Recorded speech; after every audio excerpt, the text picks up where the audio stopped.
Oh.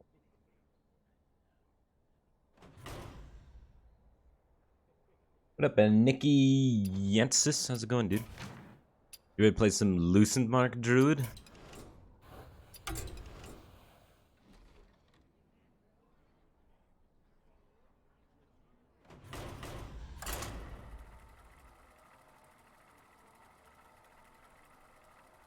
What up, Slardar XT? You are second. You're so close to first, dude. You've never caught a stream before. Well, I look better in the YouTube videos because they're edited and stuff, so this is probably going to be worse than what you're used to. It's good to start the expectations low, though. You have much to answer for. Weapon removal? You gotta love a weapon removal.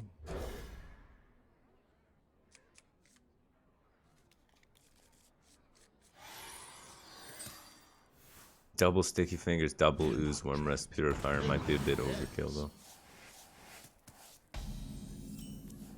There's not that much bomb warrior on ladder. I mean, there's a little bit. I don't know if it justifies all of these deck cards. I'd probably change some of these cards, man.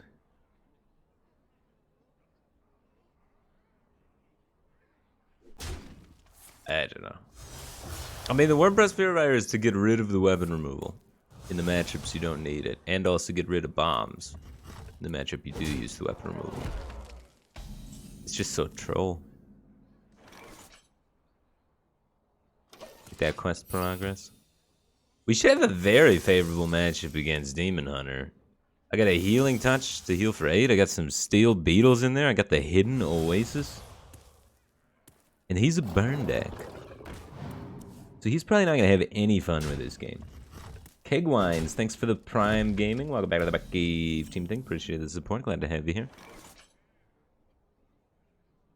I've been thinking maybe I need to start selling out for subs more. Do something. A lot of other streamers are doing cool stuff. Zelaze does his like push-ups and things like that. I might need to have some sort of incentive program. Because my Prime Gaming amount has been steadily going down.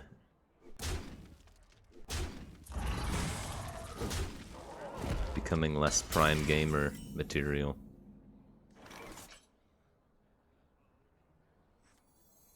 Is it necessary for me to complete the quest next turn? If I top deck Hidden Oasis or Starfall, I'm going to be really sad if I don't complete the quest. But that's only 4 cards. But I think I can get away with not completing the quest. It would be nice to have Wrath active too. But I think it's fine. It's more important for it to be active next turn, right?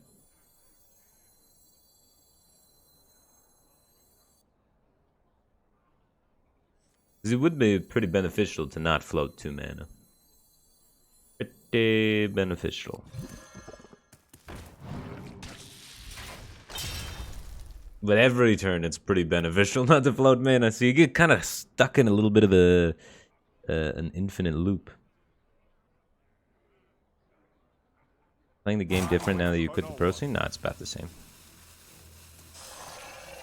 I don't know, I was I don't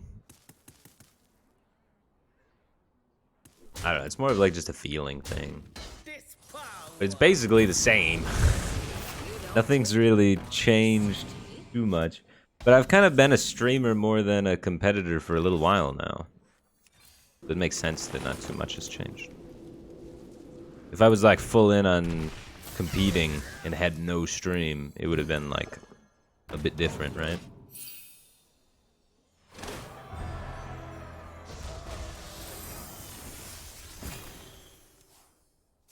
How excited are you that Board Control is joining the final design team? A bit scared and excited at the same time. You know, more emotions than just one. Well, the scare part comes in the fact that Board Control was about the same size streamer as me, and he determined through his logic and reasoning that his best move was to not focus on streaming and instead focused on, you know, real life career stuff. You know, a completely different direction with his streaming and content creation career. and lend more focus towards game design. Which, as a streamer that's about the same size as board control, it's like, should I be changing my career too? So that's where the fear comes in. And then the happy part comes in where I'm like, he's made a change that he thought was good for him, and I'm happy that he's doing that. And also, he seems like a really smart dude, so I think he's going to have a lot of positive impact on the game. He's always had really good opinions and whatnot. But yeah. Of course, Ed doesn't want me to change careers. But still, I mean, there's obviously fear, right? There's obviously fear when someone that's doing your job... Like, if one of your coworkers is just like, I quit and I'm doing something else, you gotta be like, I wonder why. And then you gotta think, maybe I should also be doing something else, right? So that's where the fear comes in. But still, I'd say I'm more happy than fear, for sure.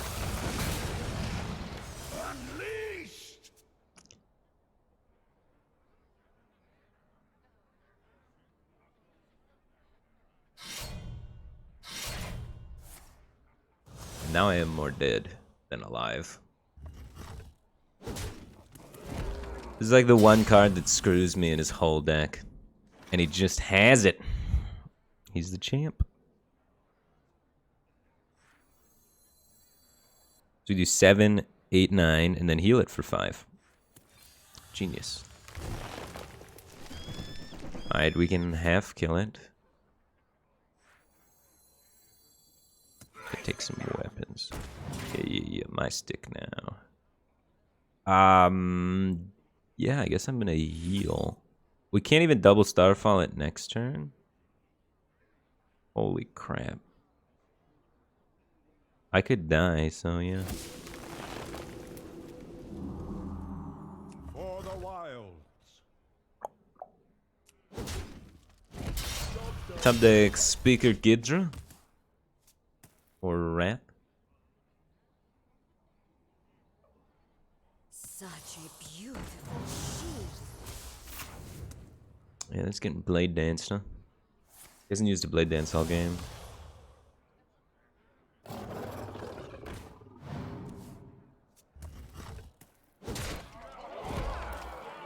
We didn't get Blade Dance, we got a chance. We're in it. In it to win it. We got 7 and then 8, 9, 10. Yeah, that kind of kills it.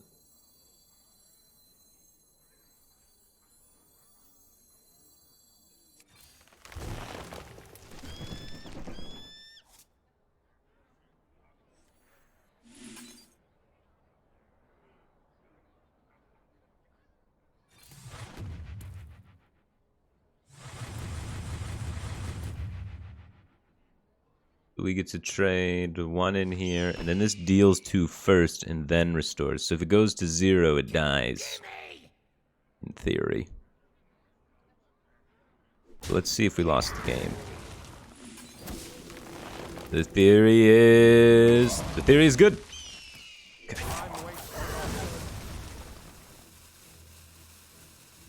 And then next turn we find Nourish and to heal and to stabilize. Just need to not get bursted for 10. And if he would have had that mech there done like 2 turns later, we would be in our comfy pants. But now we are in panic mode. And we are alive. Okay. Ish.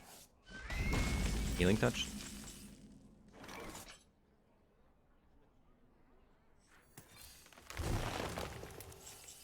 Okay, that's good. That kills that. That's a heal for 6.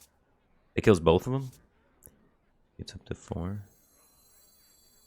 Kill them all and keep healing. Let's do it. Yeah. We're doing it. We're so close. We still have 2 groundskeeper, a hidden oasis. We got tons of heal. Oh, not like this. Stop it.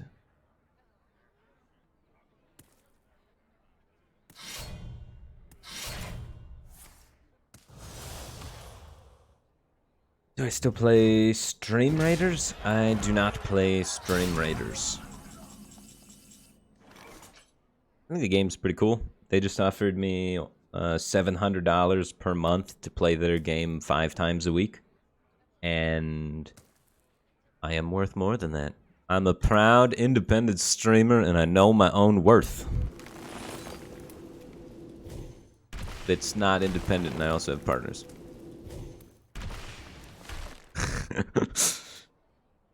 We're gonna die. They offered me way too low to continue playing their game.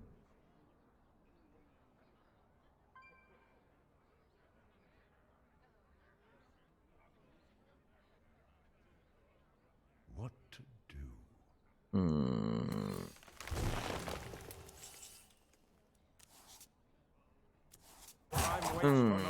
He never has Kane.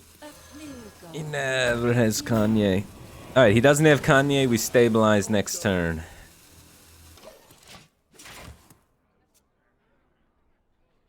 Alright, he has it every time.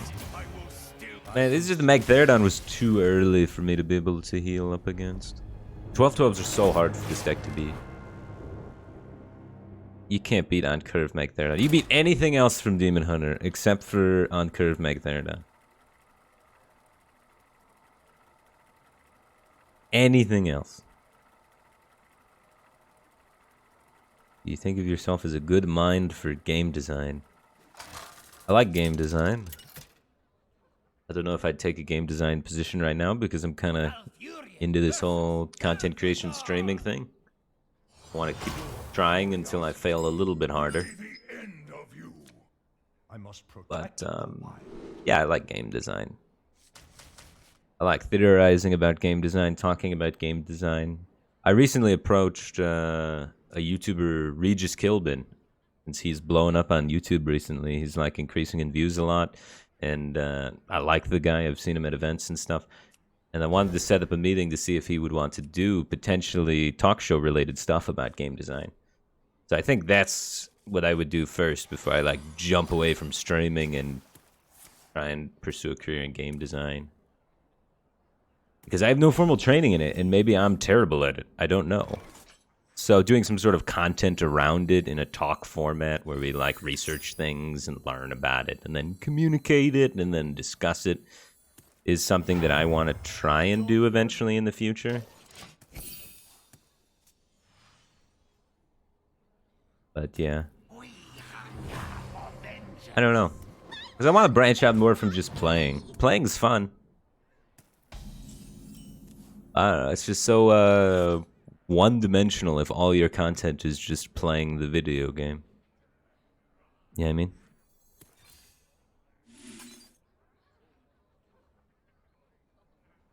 Kill the spell power. I'll kill it next turn. I'm gonna wrath it next turn.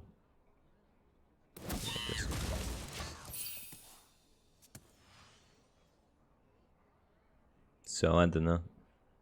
I like learning things.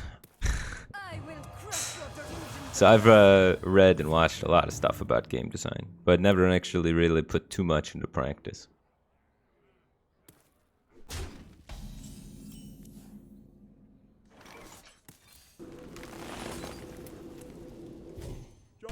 Invite Rain at his first guest. Wow, that'd be like an interview style format sort of thing, which would be cool too. Interview style formats have been proven to be very successful, and if you have connections that can make it work, they seem pretty foolproof. As long as you can get the people there. The problem is I'm not quite as good at... I've never practiced interviewing, actually. I've never done that format of content. I've never been the guy asking questions. I'm always the guy getting questions asked too. So that would be kind of cool to explore. I have a giant sheet of like ideas of things that I wanted to try to do.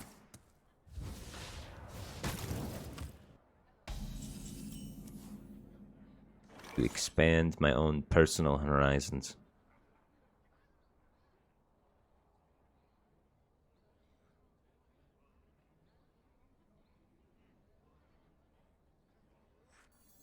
Let's make a 3-2.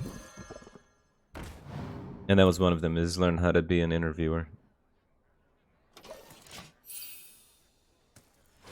So I would probably practice interviewing people on a second channel that you won't know about. So you can't see my failures.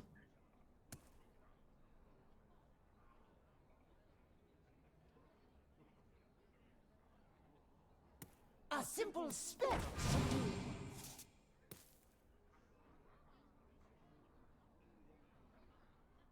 This sort of stuff is fun. TJ's really good at interviewing. So if anything, it would be cool to interview TJ about interviewing. The interview about interviewing. That would be kind of fun. He's the guy that does all the interviews for Hearthstone Grandmasters and did like the Hearthstone competitive interview stuff for a really long time.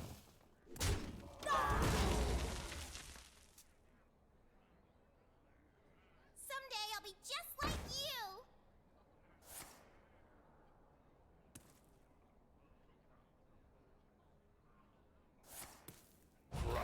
To be patient.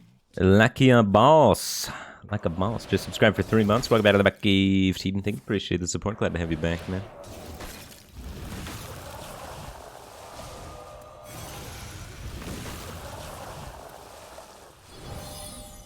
Goat Fist, thanks for 12 months. Appreciate that, Prime Gaming. Glad to have you back, dude.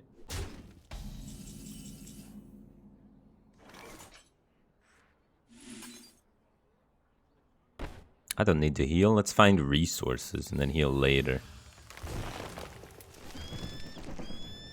Especially since we want to keep the high cost cards to activate things, right? I'd love a Starfall.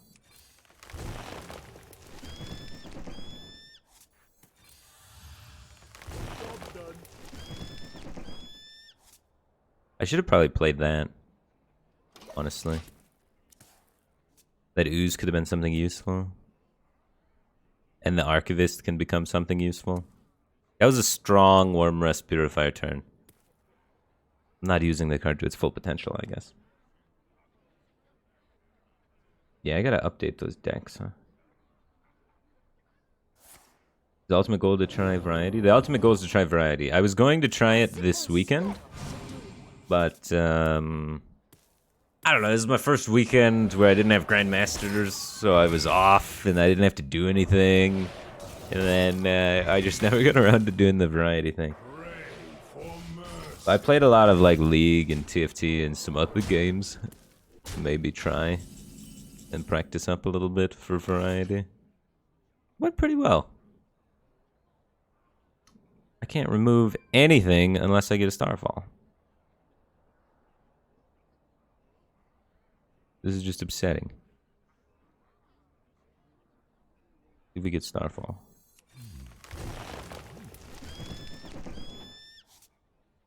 Oasis Searcher's a step. He's got 4, 5, 6 random spells, so he has a variable amount of burn damage / freeze, so we just really don't know. We can assume that he has no burn. And just develop the board. Okay. We died to like a fireball. There's actually not too many damage-related spells that you randomly generate.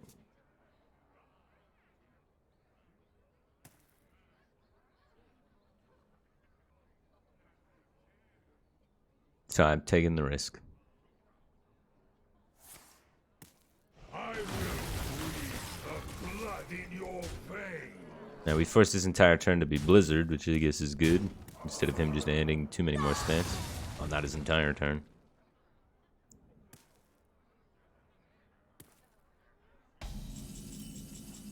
There's the Starfall, so we can finally clean up some of this mess. Remove the most amount of power we can, and then slam down a Steel Beetle. We can actually Healing Touch. Yeah, it's better.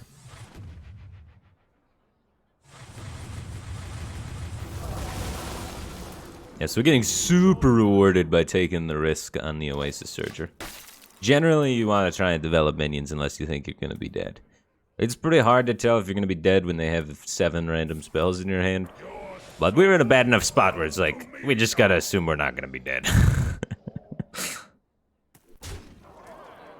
Oh, God. Oh, he high rolled that. Wow, we got lucky. Feels bad to be him. He was expecting like 10, 12 power and instead got 9. Unfortunate.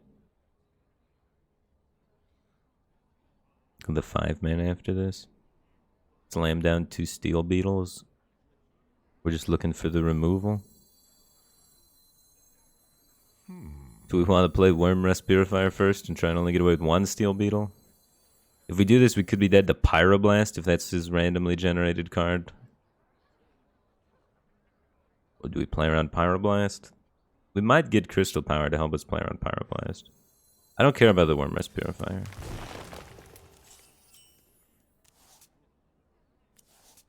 Okay, we can play around Pyroblast. Which it probably doesn't have, but it's always a nice feeling to be able to do so. This plays around Pyroblast too. Is this harder to get out of my hand? Time waits for no one. It's easier for him to trade into. These are harder for him to trade into. Which upside do I care about the most? Let's make the ones that are harder for him to trade into. They also have a conditional. But is this deck actor? No, this is not deck actor. This is a competitive Hearthstone tournament deck. Yeah.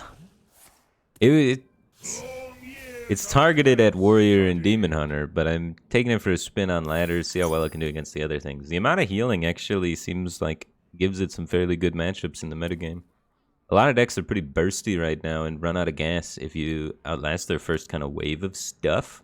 This deck aims to try and outlast their first wave of stuff and then heal. So I'm seeing if maybe it's better against things other than just Bomb Warrior.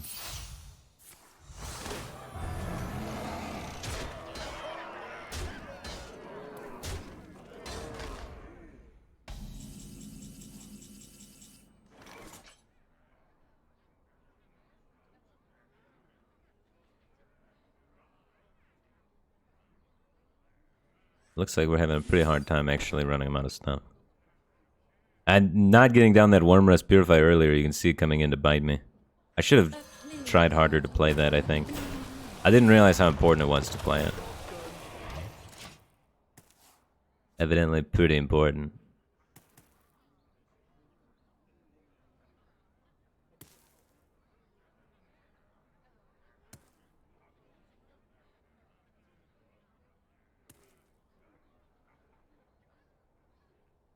What makes something real?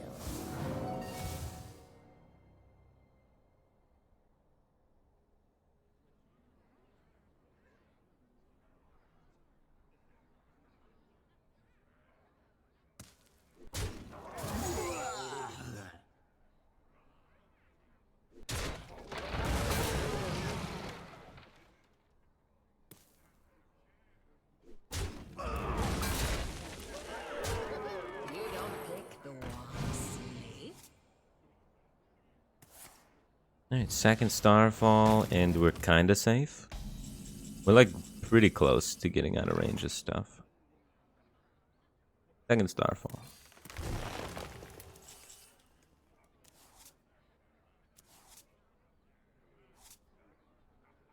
Okay.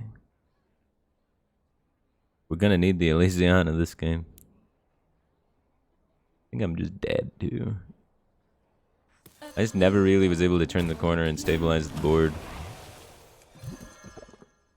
I never got that Lucent Bark. You're supposed to be healing yourself and bringing back a 4/8. Where's that Lucent Bark at? I have no tree.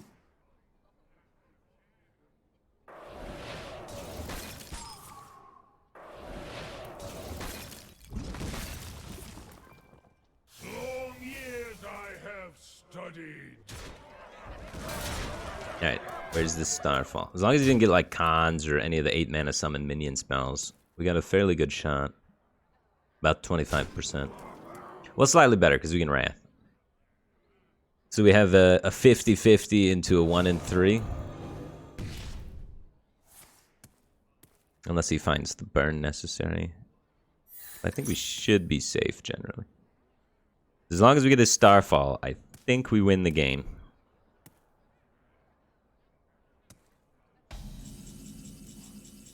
And that's not the Starfall, so we are dead.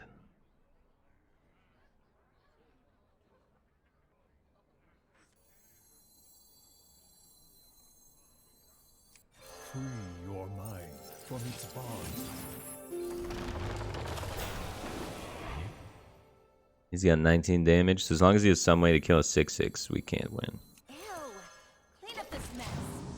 And Starfall is just so crazy important in this tank. It's the only way to like come back on the board.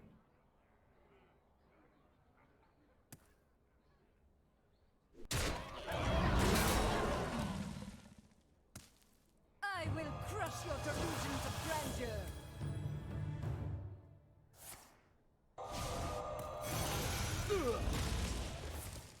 Long years I have studied. Ah, he finds Burn on the 3rd evocation.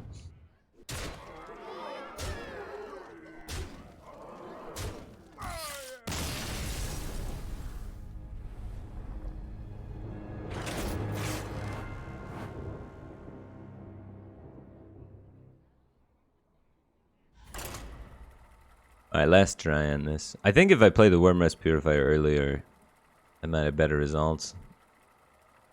But if it dies again by not being able to turn the corner, then it's probably just too teched and too much of a tournament deck for ladder.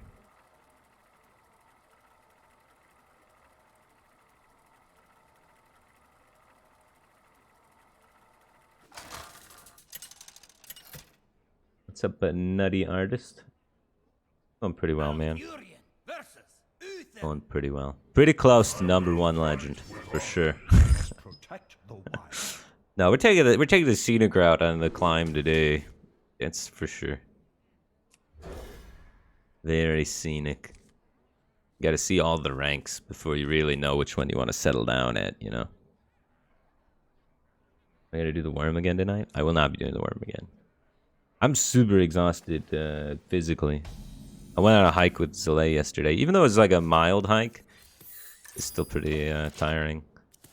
We saw some weird head sculpture on, at the base of a mountain. It's kind of cool. But I am done with, I think there's one more medium level difficulty hike left in all of Red Rock Canyon for me.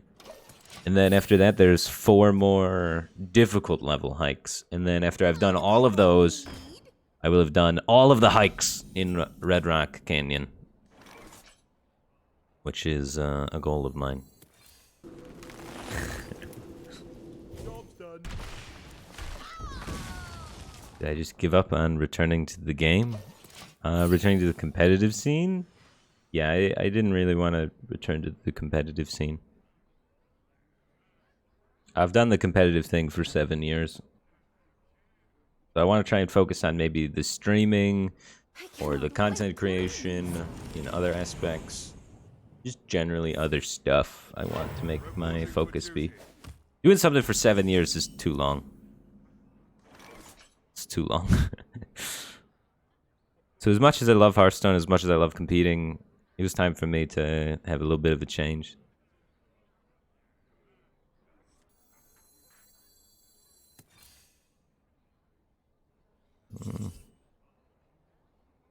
Yeah, I just draw, I think.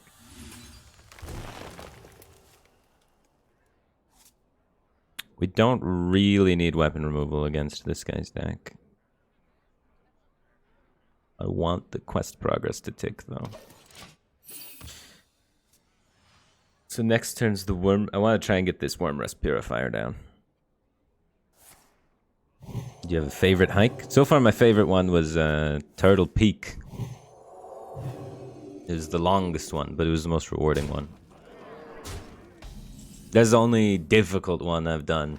Like one that's categorized as difficult so far. And it was pretty difficult. I'm pretty out of shape, so. But it was fun. Ew.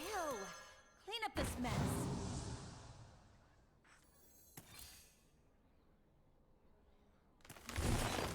Job's done. There we go.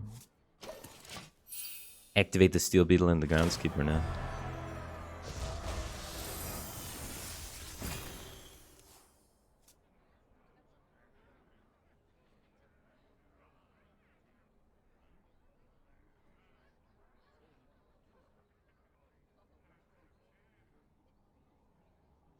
I'm going to throw the book at you.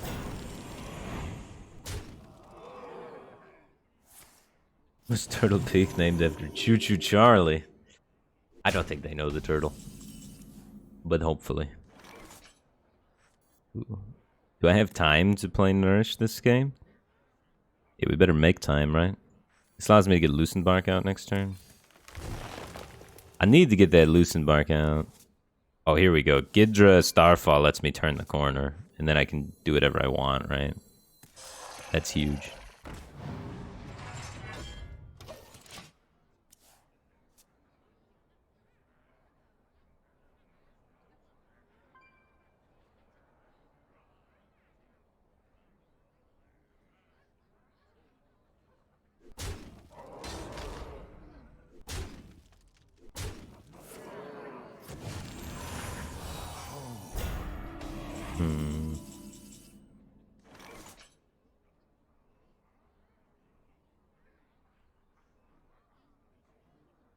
So we have Poke, Gidra Oasis Surgery. Poke.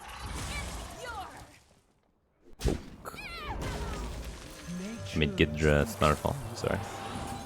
Oh wait, I didn't need to poke the extra. Oh yeah, I did. Okay. I forgot it does 7. But we still need to get the Divine Shield off and then hit it with something.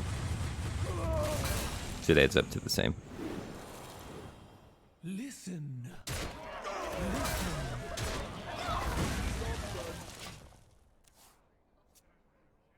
Can I get this Loosened Bark down? That's gonna be the question. If we can get it down without dying, we probably win. So he needs to have not an insane turn. So don't high roll Libram of Hope. Greatness calls. Alright, we got high rolled.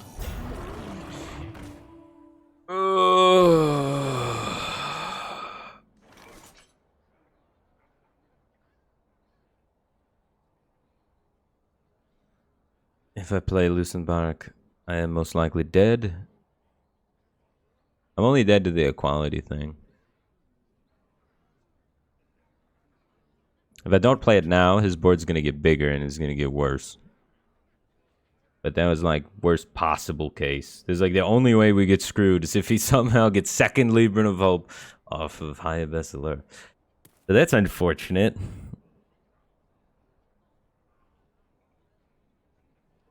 We could play double Oasis Surger and try and fight back. We gotta run 1 in, then run 2 in, then run 1 there. And his board... Will his board get bigger or smaller is the question after that. Because he gets to go face for 4, and his board probably just gets bigger. So it actually probably doesn't fix the problem. Time waits for no one. We could spam a bunch of healing now, but then we have no healing for the Loosened Bark. Pretty sure we just gotta take it and hope. So let's see if we're dead. I think if we just take the defensive line of the Oasis Surgers, we will die eventually. Because we have no ways left of turning the corner. After that, we'd just be waiting on the Starfall.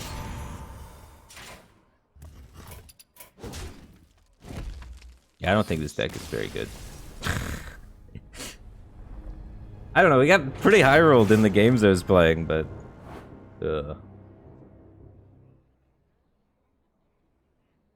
This feels bad.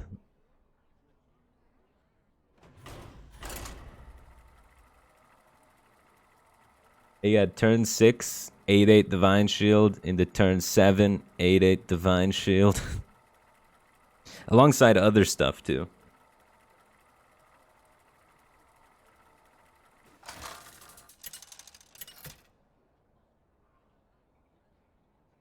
Can't really play around that. None can escape my fury. Victory or Deck needs a win condition? I mean, the win condition is playing Loosened Bark and then not immediately dying. That's the win condition.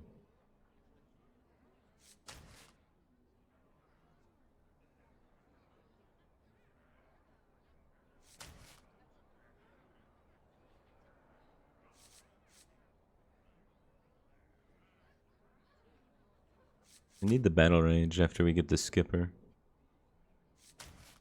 Coin anchor and the war maul stuff. Yeah, this seems like a good hand.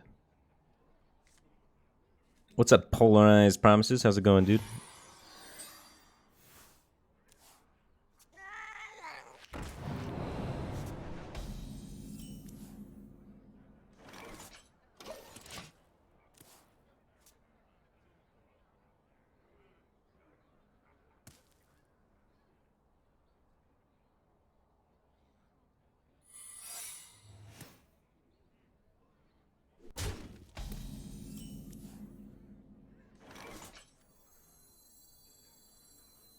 Tech would I recommend for you to get back into Hearthstone? That entirely depends on how many cards you have. And which cards they are.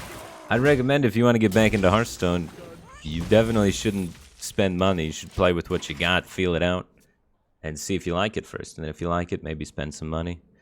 Now, Hearthstone's expensive.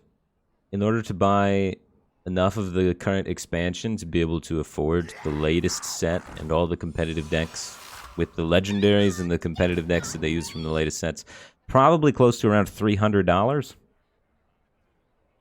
So make sure you like it.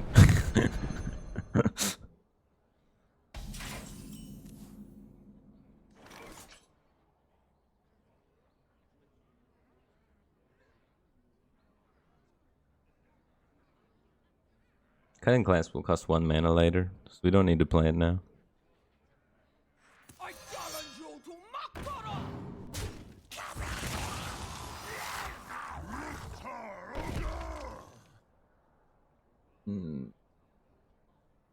You can probably get away with skippering that minion down later.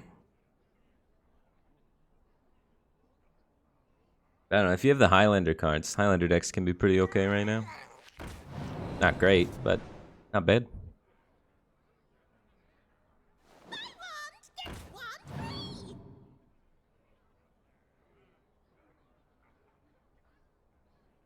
Oh, up to no good? Me too.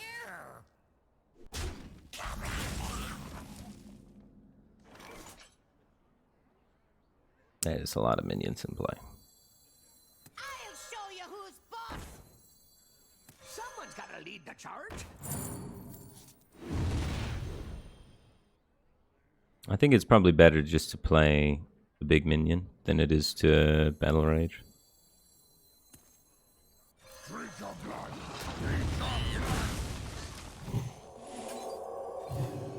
It's just a lot of stats for this early in the game, right? And we're likely to still have things around for the Battle Rage later. Maybe the cutting class if everything goes to shit.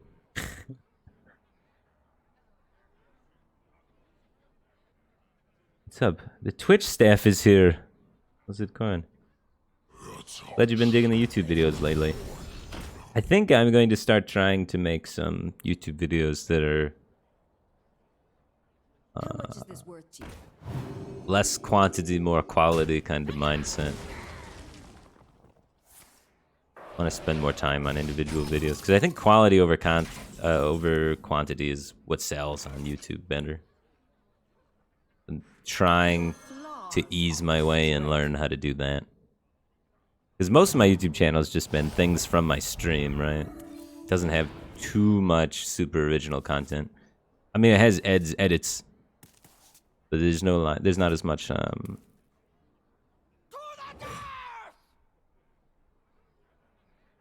stuff that I'm doing that's different from my normal stream, you know what I mean? I gotta trade that probably.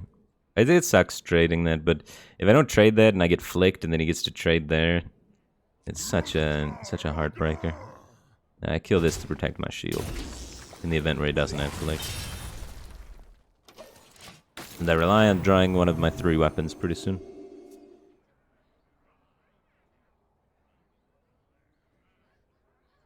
What makes something real?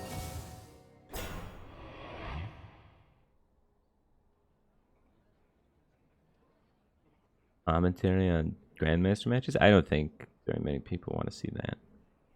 I've tried doing commentary on my own matches before and stuff like that. It generally gets really low viewership. Which makes sense when you think about it. It's like Grandmasters get super low viewership. Why would more content that's very similar to that get high viewership, right? People just aren't that interested in super competitive content.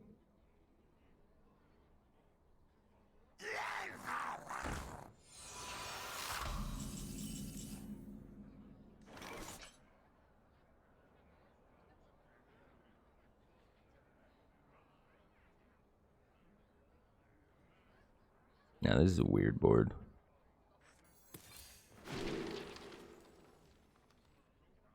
It's a cool card. I want to use the Divine Shield to kill the 4/4 if I can.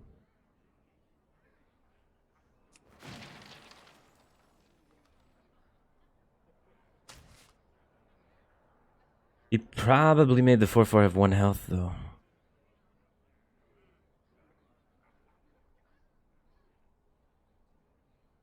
There's no way to know for sure. Someone's gotta lead the charge. How about a new How about a new I could use Inner Rage to push 4 damage. I've already used a clone check, so I think it's worth. We kill this for the Shadow Step, and then just send this upstairs. Maybe I should kill the Lightwell. I'm disrespecting the Lightwell.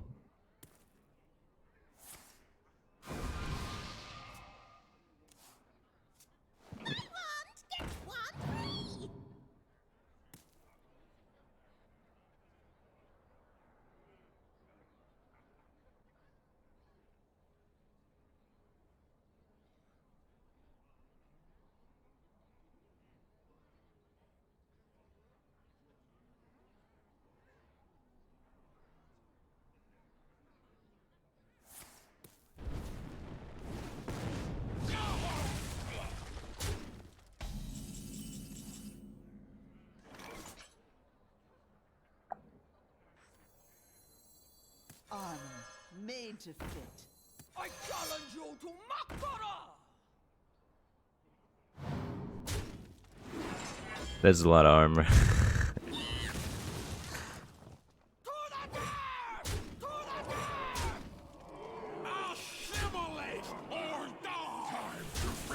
If I killed the Lightwell, I would have done actually more damage to him by 1 so far. Right? He's healed for 6, and I've dealt him 10. I could have dealt him 5, and he would have healed for 0. We're kind of committed to ignoring it at this point, though.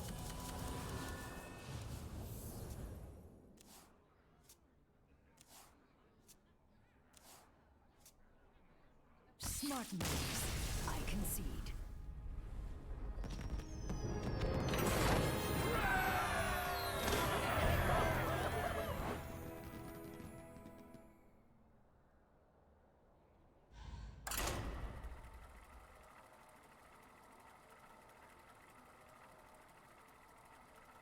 Call up Toast to get in one of those Among Us / YouTube videos.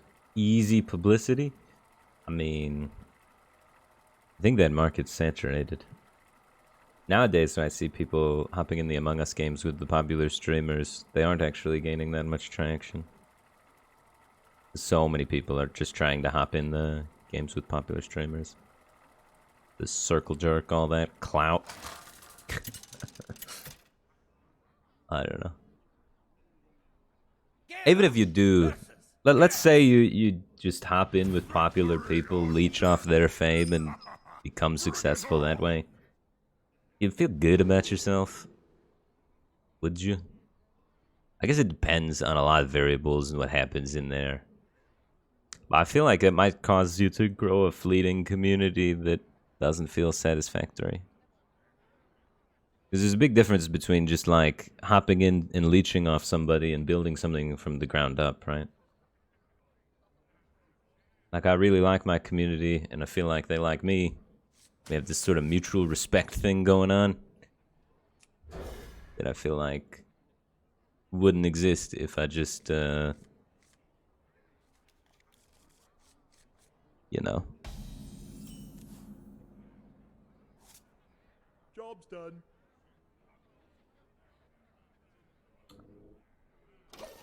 I mean, there's a right and a wrong way to do everything, right? I'm sure if you do the Among Us thing correctly, you can still build a community and not be just a leech and whatnot.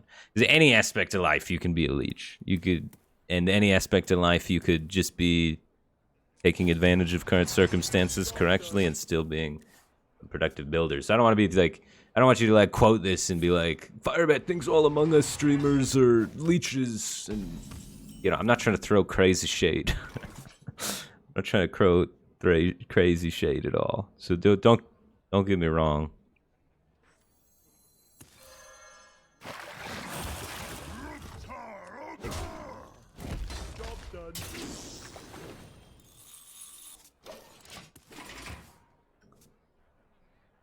I don't know.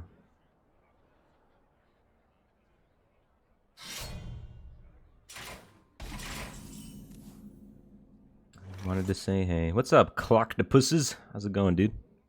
Octopuses are sweet. One of my favorite animals. They're like a starfish, but like with 5 times as many abilities. Like a super starfish.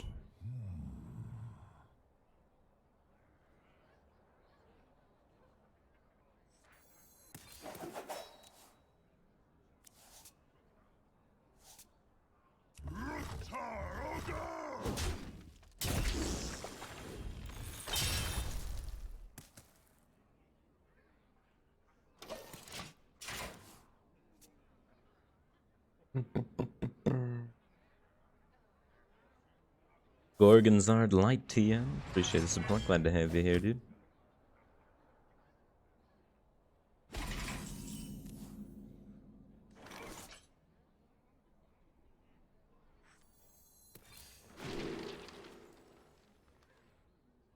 Both of these are pretty good. This is twice the health but requires an activator. But we have plenty of activators. We go for it. We have the combo hand, so we have 7 mana to deal 6 plus, you know, however many. However many we get doubled. It's a 6 doubled, so we have 12 burst right now. This matchup is kind of weird because developing minions risks your opponent taking a really strong double brute turn against you, and sometimes you don't have enough removal necessary for that. Now we have, this is 6, double, 12, 18 damage. We're just gonna plop down the big boy. We're still waiting for like a battle rage or something too. But realistically, if we just find second inner rage, we should be able to kill him at some point. Oh wait, it's not the mirror. So the live wire lance thought he was the mirror, but he's the removal warrior. He's some control warrior variant. Interesting. Someone's gotta lead the charge. Our draw's good. He just used Bladestorm, so I'm inclined to just play this. So. Any amount of damage we can get in is huge. If we could just get 4, that would be very nice. The blade fist has no master.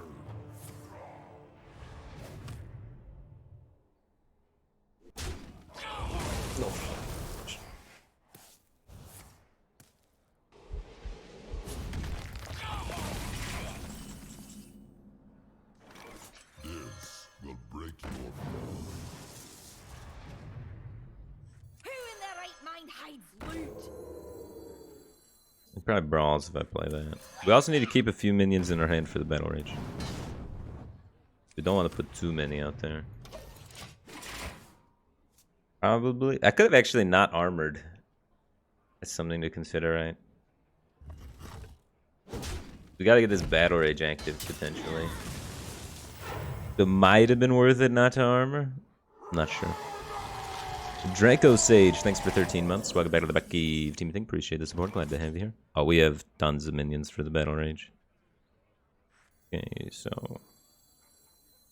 I'll show you who's boss. Honor made to fit.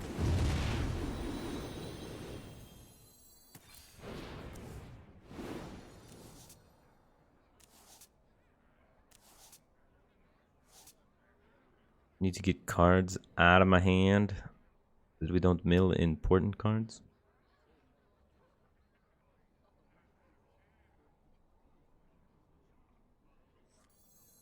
Which is difficult to do. I have to like throw away a second skipper. Definitely overextending into brawl, no matter what I do. But I can't mill the weapon. This draws me another card, so I have to get yet another card out. So we have to go face with these, and then play the second skipper. I'll show you who's boss. Don't play that.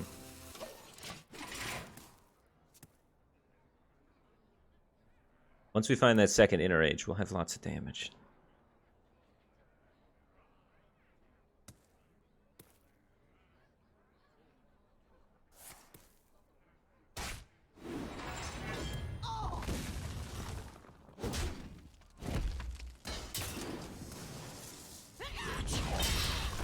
Deal with it.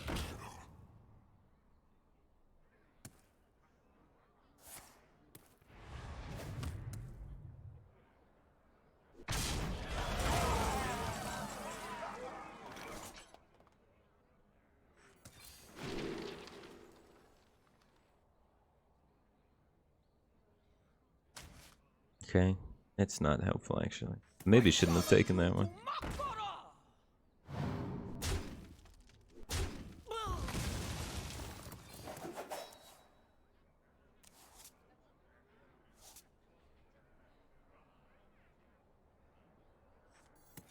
If we can get one of these to stick to get the Shield of Honor, that'd be really good. Someone's gotta lead the charge. It's interesting.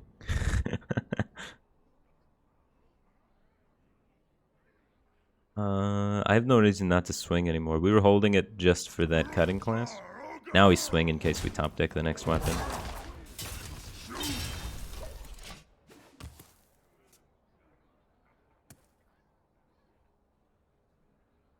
Any chance I could post the list?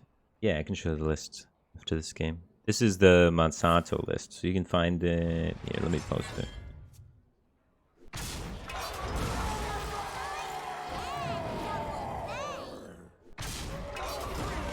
This is the list right there. The 8 tiers link. Double shield. It's time.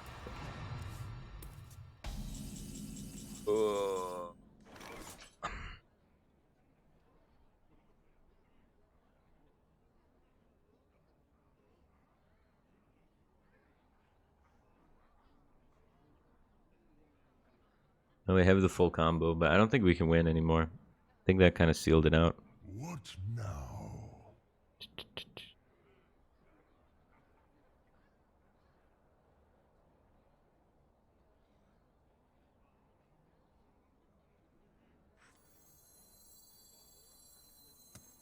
He still has another shield block too, so we kind of have to kill that at some point. What now? But my damage is only 5. It's 12 armor now. This will break your fall. I must choose.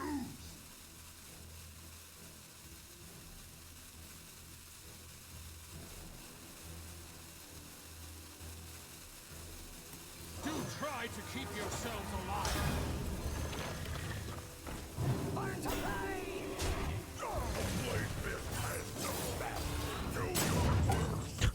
The entrance animation is so much longer than I thought it was gonna be. Yeah, I can't win. I only have 8 bursts. This matchup seems pretty hard. It's unlucky. The Control Warrior deck is not very good right now, though. It loses to almost every deck in the game. Except, like, this one. Lesquints, and it also beats Bomb Warrior, I guess. Sometimes. Lesquints, thanks for 28 months. Welcome back to the Becky Team Thing. Thanks for the Prime Gaming. Glad to have you back, dude. Cider Plays Games, thanks for 12 months. Welcome back to the Becky Team Thing. Appreciate the support. Glad to have you here, dude.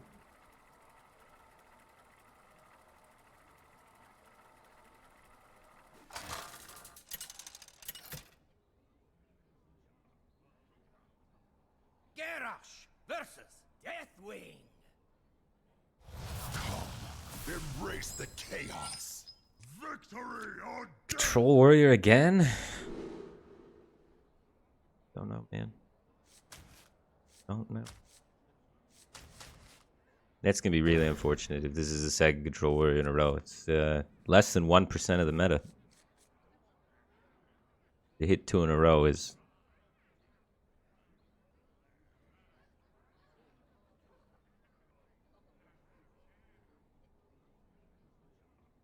that would be rough.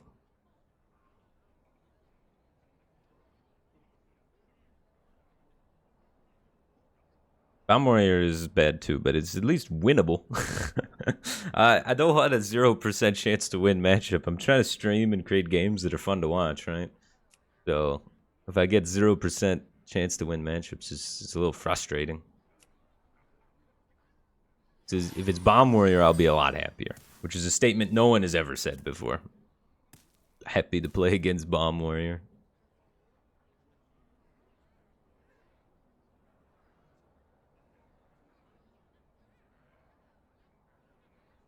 They plan on doing weekly deck analysis again at some point. Those were good. You like those? I don't know. They didn't get that much attention. Maybe I wasn't doing them long enough, but maybe I'll do them, but smaller.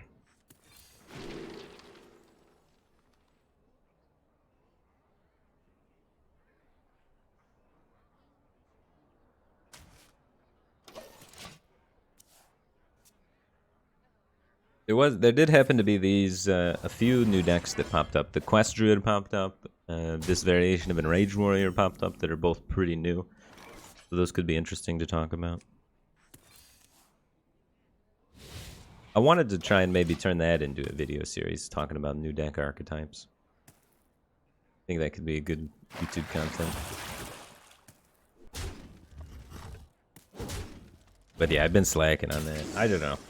I've been in a bit of a funk lately, man, to be honest with you. So that was like a big project I was trying to do. I'm starting like 7 different projects and finishing none of them. So I'm working really efficiently. You know? You ever do that? You just like, you have all these ideas and things you want to do, and you start doing one, and then you start doing another, and then you start doing another, and then you don't really finish any of them.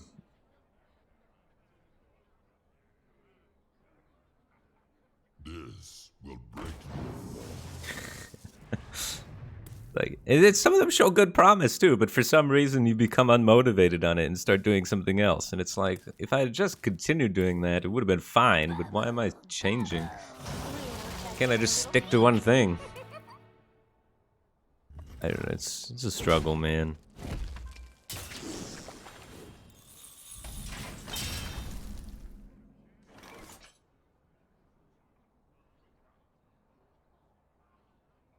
Pretty close to being able to get a brute down.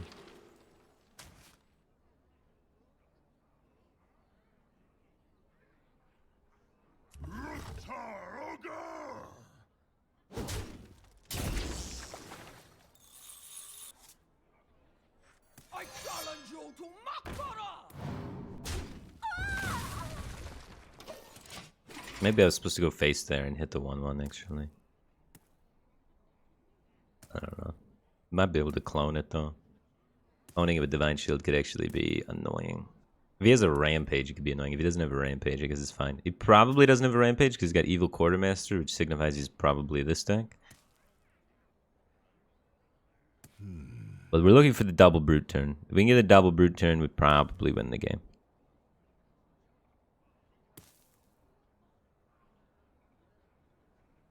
Jishenan. Welcome to the Batcave, Team Thing. Appreciate the support. Glad to have you here. Welcome to the Batcave, Team Thing, man. Must burn them all.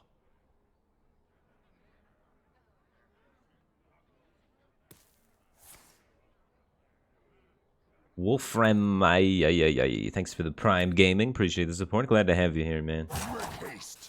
I challenge you to Makara!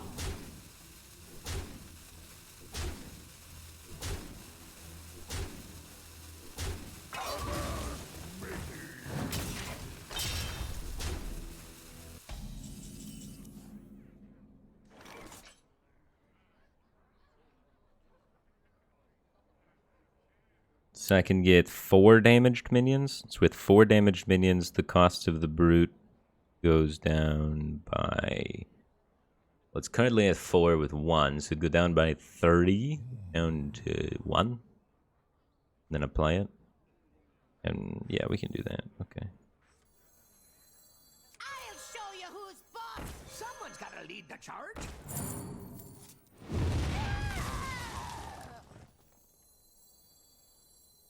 Drink your blood. Eat your flesh.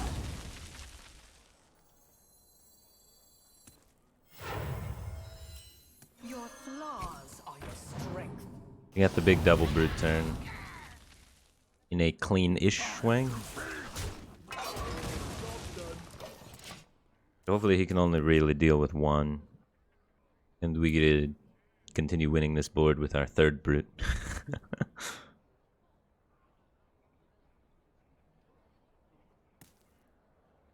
Yeah, usually in this matchup, this is what I try and do. I don't like going for the burn plan. I feel like the burn plan's a bit inconsistent. A conundrum. I think the board plan's a little bit better in the matchup as a goal to go for. What's up, Lucky Champion 00? How's it going, man? Win any championships lately?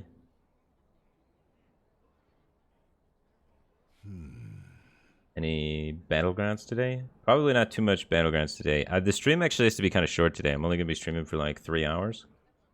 At 6 PST, I have a meeting thing I have to go to. Some super secret special Blizzard thing, but not allowed to tell what it's about. In fact, I don't know what it's about yet. But even if I did, I wouldn't be allowed to tell you.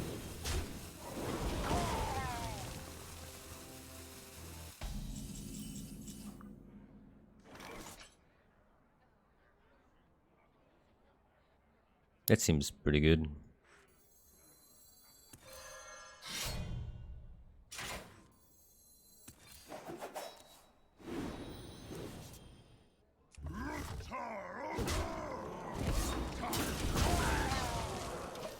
Alright. Hopefully he can't get a very good battle rage off because his hand's so small.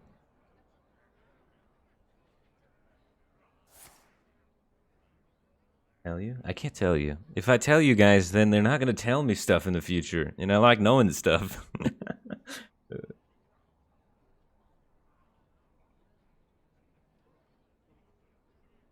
So, haha, I get to know and you guys don't get to know.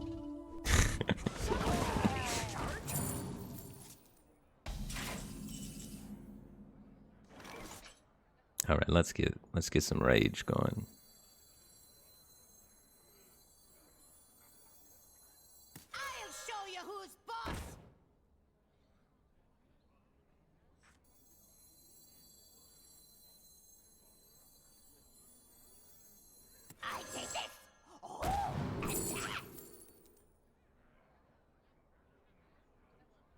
Interesting.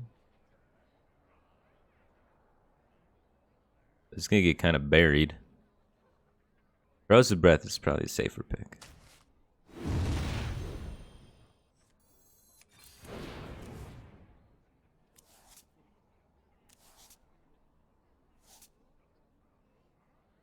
Could be dead if he has his one of Crown Elite combo. Pretty limited cards though.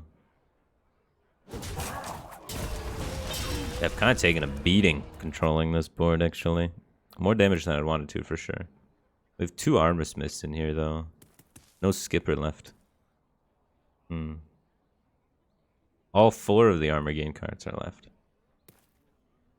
But yeah, maybe I traded too much life. Oh god. Paying full cost for that. That's expensive.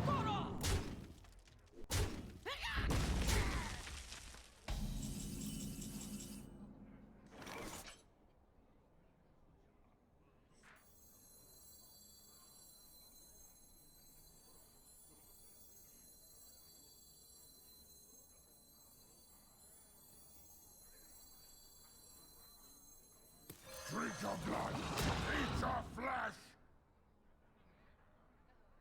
I'd like an armor smith if I can get it. Time to feast.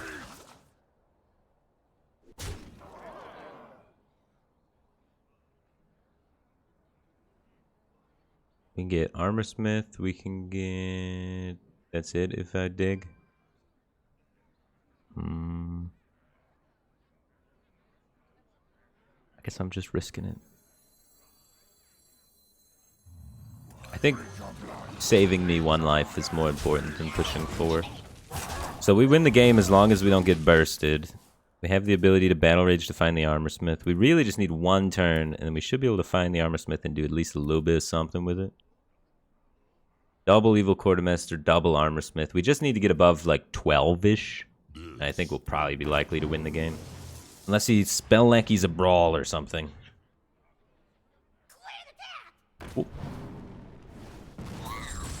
We can even clone armor smiths and fatigue him. And win on board. Let's do that. We know that his lackey was not spell lackey, so we don't have to expect a lot of removal. So as long as we can get enough life to survive, this game's ours. So let's do this. On this bad boy. That's why the board's so important. If you have the board, you have access to battle rage, you have access to cloning things. You just have access to so many more tools. So it's very important to prioritize the board over everything in this matchup. So I traded literally all of my life for the board. And he had like 50 life. But you don't get the full combo, you're gonna die, even if you have 50 life. Never skip dig day.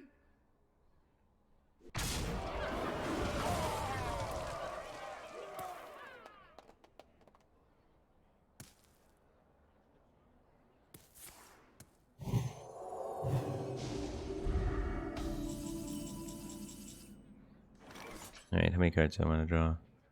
1, 2, 3, 4, 5? Sure. Probably don't fatigue ourselves.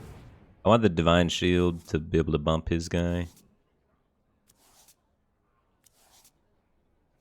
Get one of these bad boys out there. Put on the Armor Smith. We can go face for 5. Yeah.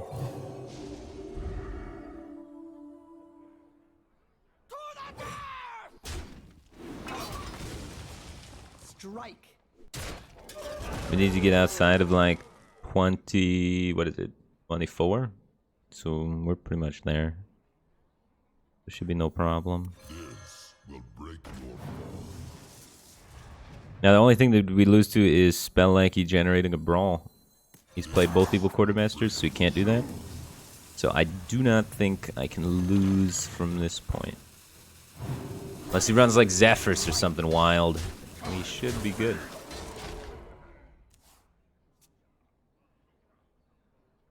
You ever worry about fatigue in this matchup? Yeah. I mean, we'd get fatigued if he brawled me. He's got Skipper plus... yeah, Barav. Potentially. That could fatigue me.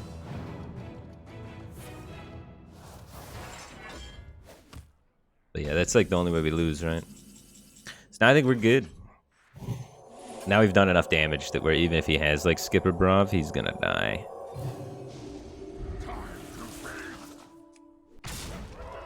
Strike. Strike. Punishment. Geronimo! Geronimo!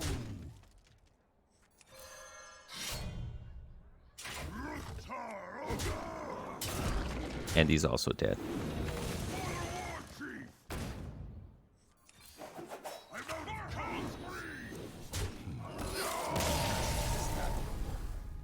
They run the lackey generating weapon? Nah, that if you see Evil Quartermaster, that's a dead giveaway that they do not run the lackey generation weapon and instead run Reaper's Scythe. So you have to look out for the Reaper's Scythe. So if you're playing the deck with, like what you could do to screw with people, since that's how everybody's thinking right now, to screw with people, you could keep the Evil Quartermasters in and then just cut the Reaper's Scythe for the lackey weapon. And that could be funny. I love doing that in sort of decks. Whatever, like, Hunter deck. Back when Hunter was, like, a thing. Nobody plays Hunter, really, anymore. But I'd always, like... Whatever the standard secrets that are in the most popular net deck, just change one of them just to screw with people. Put in the misdirection or something. It's always fun. People fall for it, like, every time.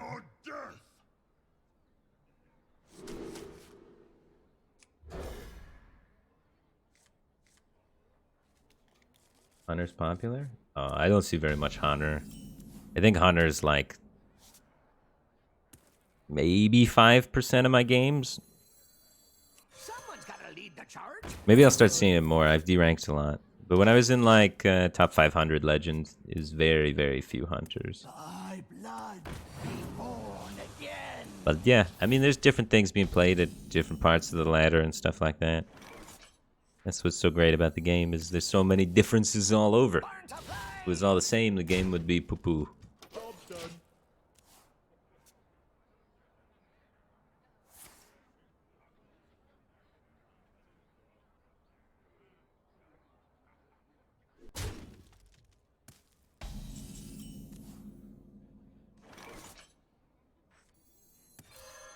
Alright, he activated my Battle Rage for later. That's cool. Battle Rage for 2 is not typically what you want against Priest. Usually you want more, but this variation of the deck includes 2 copies of Cutting Class, so I think I can get away with smaller Battle Rages. As long as I get 2, it's probably fine. A simple spell. But I don't really want to take 2 since I got the Anchor, right? I can get the Skipper. Oh, got the Skipper already. It's not good. Maybe I'll take 2 off the first one, probably. The second one's gonna be big because I can do it with a skipper turn. It's gonna be hard to use both of them with a skipper turn, though. You know. That is a cool card. I have 1 pirate left. Let's risk it. I want to keep the Sky Raider for fodder for my skipper. Let's chill out. Have you ever played D&D? Dungeons and Dragons? Nah, I've never played Dungeons and Dragons. I'd be interested in trying to play some of that kind of stuff, though. It seems pretty fun. With the right group of people.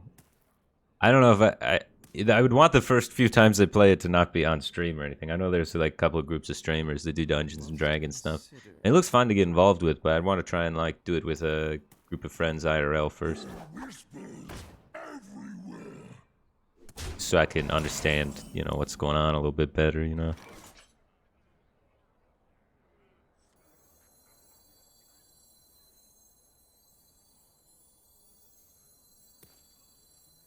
Consider this a house call.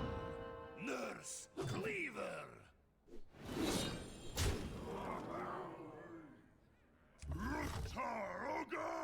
I got a lot of weapon swings.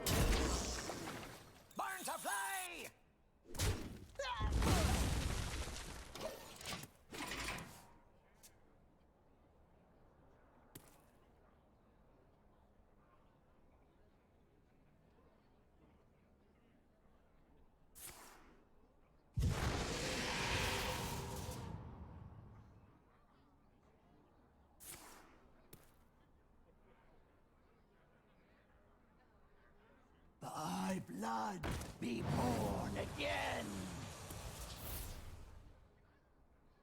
We are all bound to fate. Thy blood be born again. Man, I want to skip her down that 4-3.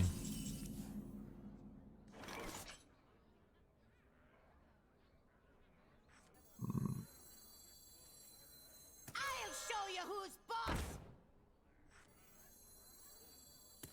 Someone's gotta lead the charge. Nice. That was pretty lucky.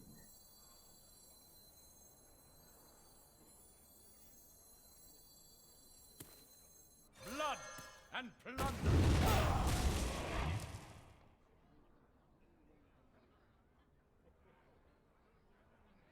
I think it's fine. Let's do this first. So I can use the Shield of Honors then for my combo damage instead. Flaws are your This just removes so much pressure to get this cleaned up now, you know? We have a board that he has to deal with now. I think it's just good. He's going to make drawing with his Battle Rage a little more awkward. So I'm happy I played the first Battle Rage earlier.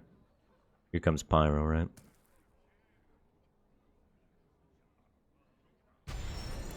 Quite well. A simple spell. No Pyro. Alright, well.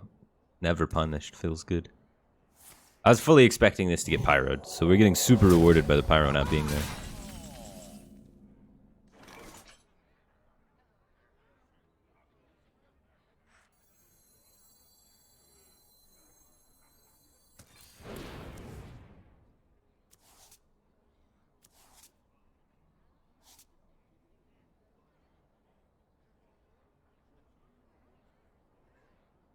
We have tons of draw. We should be able to full combo this guy.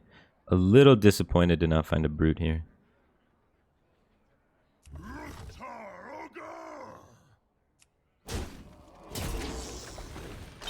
Punishment. No quarter.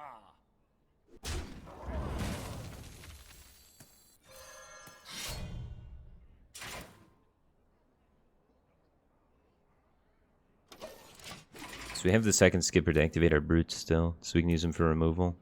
We're just looking for the Corcoran, and then we should be good to go to kill this guy. If I had the Corcoran, I wouldn't respect that Lightwell, but we don't got the Corcoran. And he could be our last card. That Lightwell might need to be taken care of. I wonder.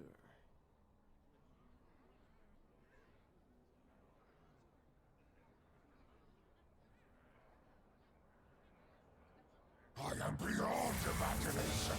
Succumb to madness.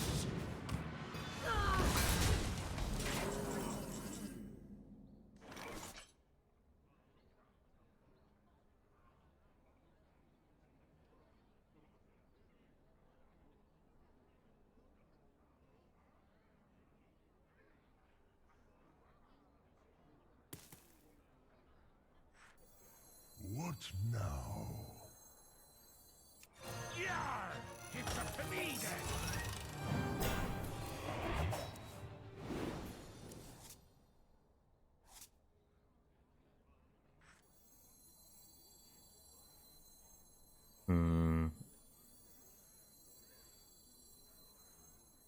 Well, this is always going to face.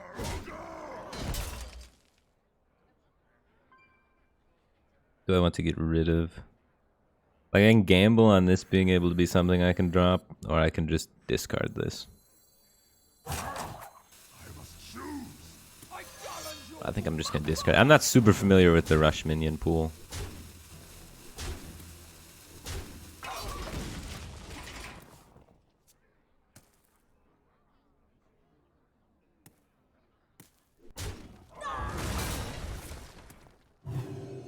Not great for me.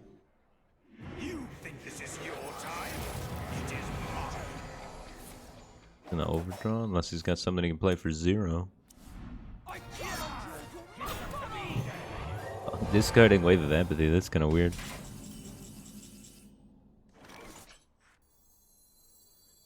I'll show you who's boss.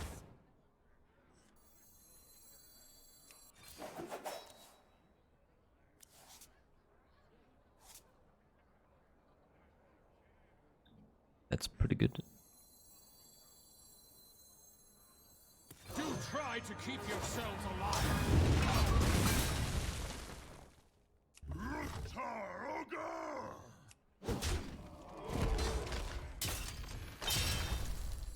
So next turn I got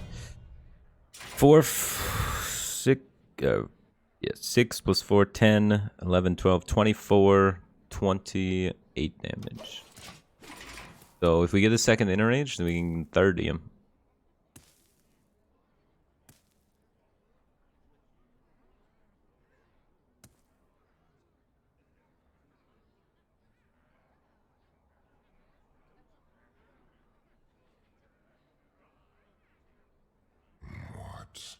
Have you ever considered staying in the competitive scene as a caster or some other role? Yes. I would love to be in the competitive scene as a caster.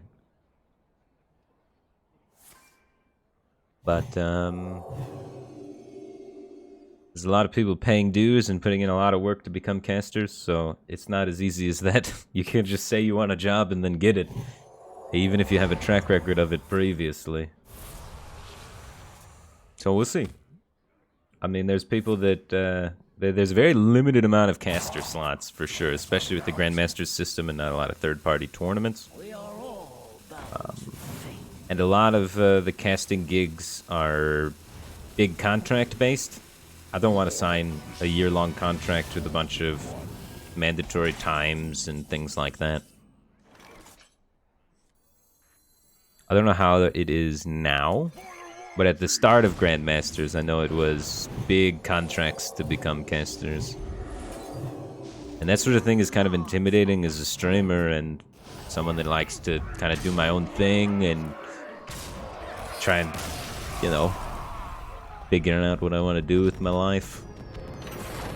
Explore other games potentially, stuff like that. So I want to be a caster, but I want to be able to come and go as I please. And Blizzard is running a league, and they want people to be there on time every time for all of the things, even the things that aren't super fun. So, yeah, freelance casting and analyzing is a lot rarer in esports nowadays. Back in 2017, when I casted a lot and all of that sort of stuff, I was able to just do it gig by gig. I'd be really cool with gig-based work, where it's like, hey, Firebat, do you want to cast this one gig? We'll pay you X amount of dollars to cast this one gig. Love that. That sounds awesome. But hey, Firebat, want to sign a 2-year-long contract to cast forever and show up at all of these dates and be committed to travel to Asia at these times and Europe at these times? Less so, you know? So, it all depends.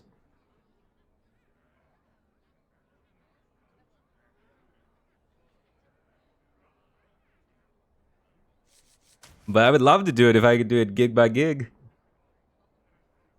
But it's hard because Blizzard and other esports companies, they want to build something. Just like how I want to build something. I want to build a stream. And how do you build a stream? You're the same guy showing up every day doing something similar, and then people tack onto it because they like the personality of the guy that's the same every time, or they like the game that's the same every time, or whatever. These esports organizations, they want a caster that's the same every time, so they can build a relationship between the viewers and the caster, the viewers and the game.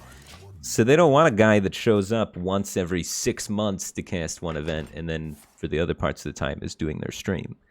So that's the difficulty I have to overcome with trying to become a part-time caster. Is it's not what the suits want. But who knows? We'll see. We'll see if it's something that they're down for.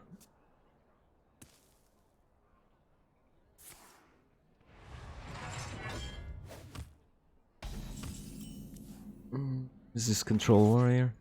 This will break your I don't think my hand can really beat Control Warrior. This will break. We still don't know if it's Mirror or if it's Control Warrior.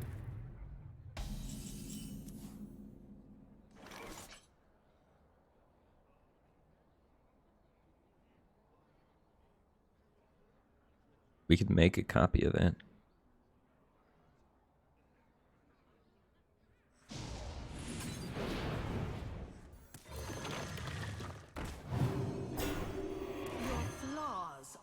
Strength. I might just get shredded by this 4-4-1. Your flaws are your strength. Oh god. Weapon, coin, kill your whole board. Here we go. Also, this is bad against Skipper. This is only good versus Control Warrior and bad versus the Mirror. But I don't know if it's Control Warrior or the Mirror.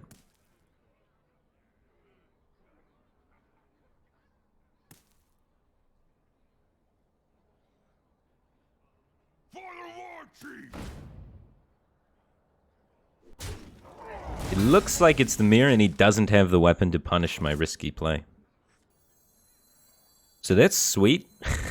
He also doesn't have a skipper board to make brutes on me. Yeah.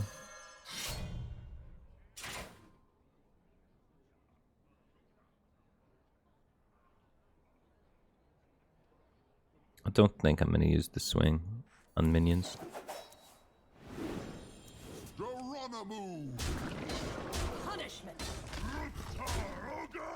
I usually like trying to play for board control, so I'm gonna hold the swing in case we want to use it on minions.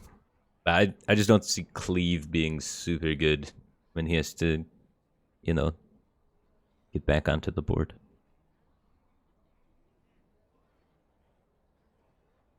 Please, no sticky fingers.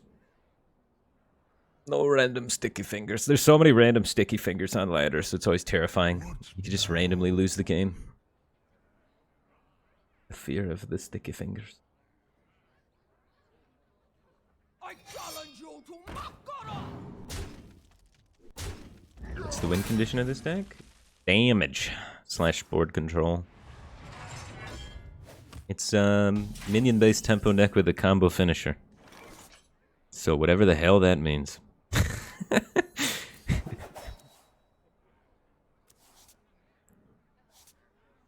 We don't want to have too many injured minions on the board. Otherwise, we are going to get brooted. We don't want to do nothing, because then we're not capitalizing on our advantage. If he does brute me and has to give me armor, maybe we can still recover. With the second Reaper, we don't have a spell to activate it. It's a curious spot. We can extend lackeys onto the field since they only have very little health. Setting that 2/2 down to 1 health also makes it die in a single whirlwind. So 1 health minions are pretty okay for extending on the board because you can't use them to get an advantageous brute. We want to get our own brute. We'll take it. That's a good way to fight back onto the board if he brutes me. And we gotta start swinging now because we have second weapon.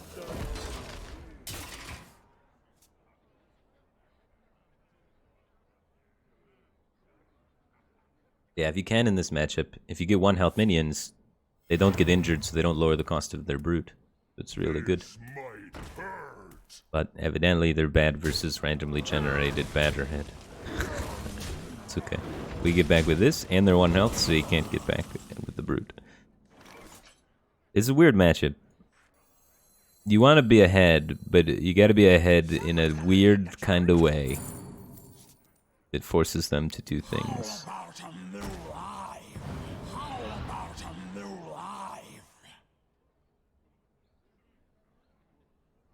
Assimilate or die! Assimilate or die! It's like, now if he skippers me, he doesn't get a very good brute.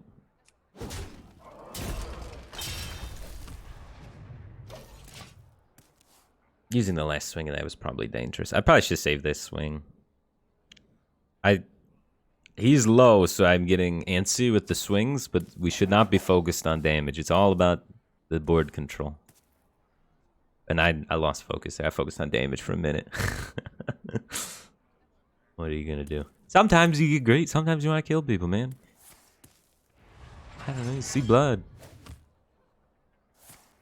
Yeah, he doesn't even use his skipper. He probably has a skipper. We can't make a read that he doesn't have a skipper. He just doesn't have the pieces necessary to justify using it yet. Get our skipper. And then we want to extend more 1 health minions, so we can't make double brute board.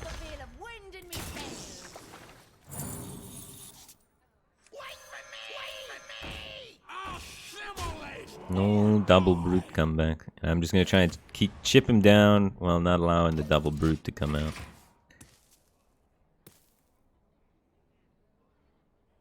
Now I can let the double brute happen too, actually, because I have this, so I can kind of full extend a little bit. He's definitely gonna have skipper now. Looks like he's gonna use it. We didn't have it before. He's gonna get bolt from this, most likely. He missed on it. He's down both inner ranges. He can't ever finish me now We should be able to fatigue him if we want to as well.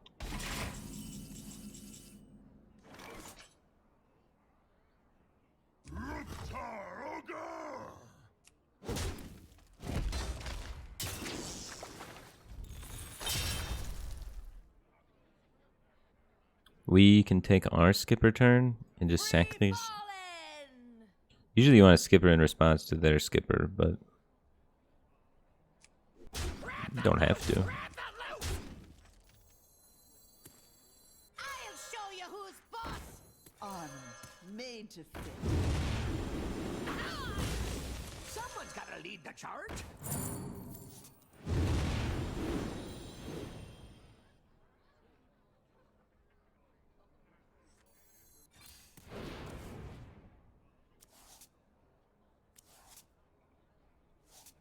I must choose.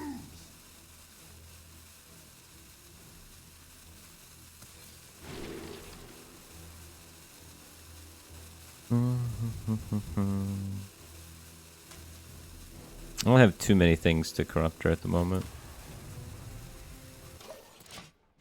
9 cards left.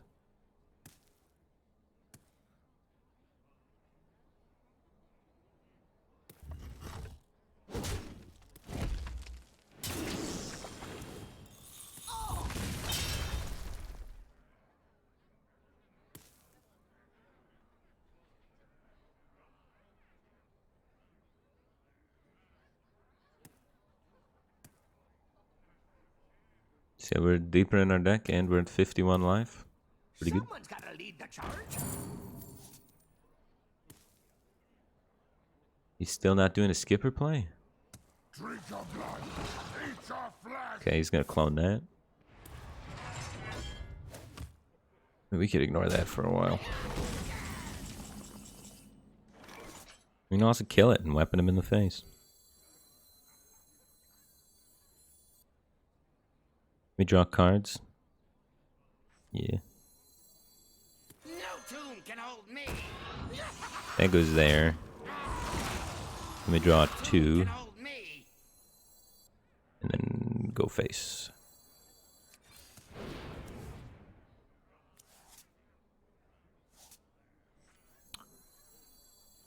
Six cards left, waiting for it still.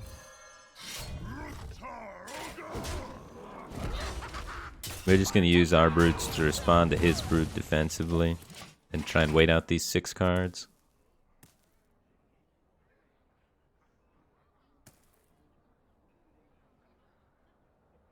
Drink your blood.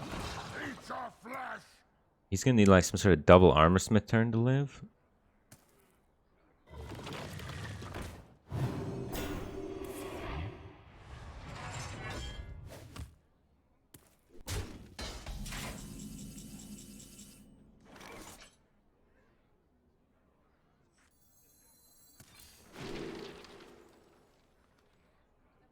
That works.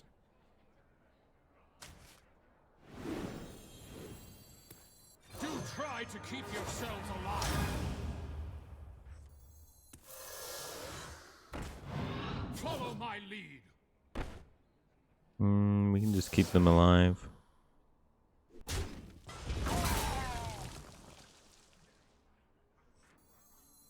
Use both brutes.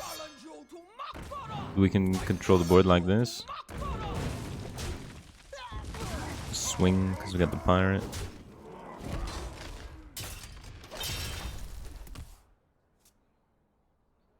Might be able to kill him without needing the core crown.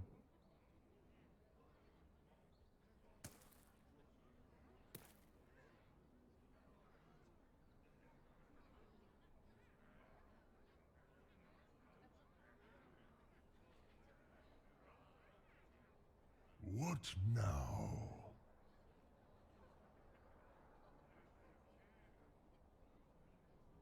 I'll show you who's boss. Double armorsmith. Do try to keep yourselves alive. Nobody loots these ruins but me. We can get this back. Infinite weapons. Alright, he's dead. I don't know what he was doing. I have no idea what is in his hand.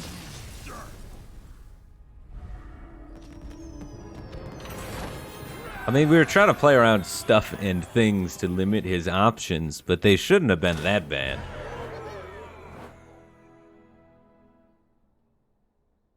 Is this a good deck? I think it's a pretty good deck. It's Enraged Warrior. I've played this deck for a long time. The old Enraged Warrior was the #1 deck in the meta for the entirety of last expansion.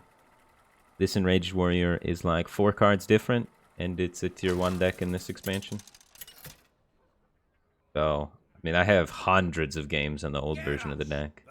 And specifically hundreds of games in the mirror, because that was one of the most played matchups of all of last Grandmasters was old Enraged Warrior mirror. So I like the mirror of this matchup. I feel like I win it pretty much every time. That was back when everybody had to ban Combo Priest. So you banned Combo Priest, and then you had to leave up their Enraged Warrior, and then you played Enraged Warrior mirrors. Or you banned Enraged Warrior and left up Combo Priest and played Combo Priest mirrors. I just felt like I had more agency in Enraged Warrior mirrors than Combo Warrior or Combo Priest mirrors. Nice meta.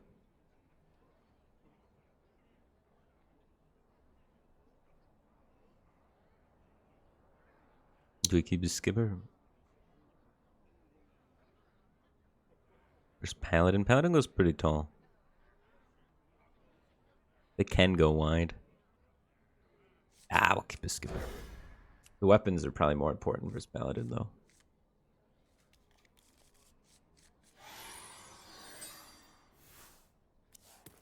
What am I looking to keep with this deck? Usually things that work together. The standalone good keeps are like Corsair Cache. You just pretty much always keep that, right? You pretty much always keep Anchor. And then most other things are pretty situational, depending on if you're in a tempo matchup or if you're against a controlling deck and what the other cards are. Like against control, you can keep like a skipper plus battle rage, because against control, your game plan is to draw your whole deck and full combo them, right? Against aggro, you can keep like skipper Sky Raider, or maybe Sky Raider just by itself. You can even keep like athletic studies plus risky skipper plus like brute or something, because you'll discount the brute with the athletic studies and the skipper. So I mean, like, just the things that work together usually. It's kind of like Tempo Mage in the sense that there's so many different cards that work together in so many different good ways that there's just tons of different ways you can do the mulligan. Alrananth, thanks for the Prime Gaming. Welcome back for 29 months. Appreciate the support. Glad to have you here, dude. So really, it's all dependent on what the other cards are. I would never keep, like, Evil Quartermaster, though. That card's filler. You can get away with sometimes if you're like, this is a matchup that doesn't do much. Maybe I have, maybe my hand is, what's it called? Bloodsworn Mercenary plus Inner Rage plus Shield of Honor plus Sky Raider. And you can just go turn 1 Sky Raider, and then it sticks, and then you Inner Rage, Shield of Honor it, and then clone it the next turn. Like, that curve works out against some matchups like Druid, for example. So everything could kind of work depending on the matchup and the situation, which is why I like the deck. I think it's fun.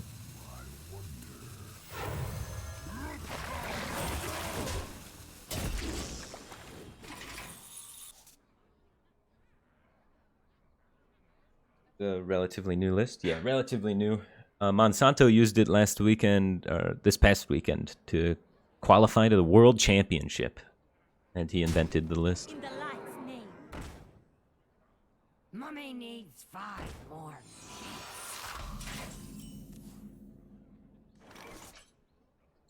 Paladin typically does not run too many consecrates, if any. Are we dreamers?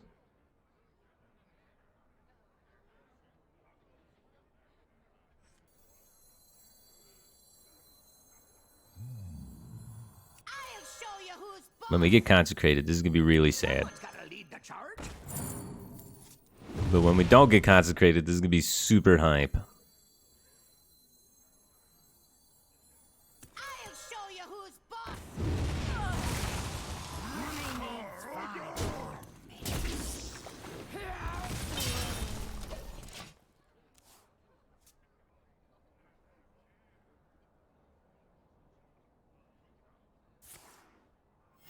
Got him. Reporting for duty.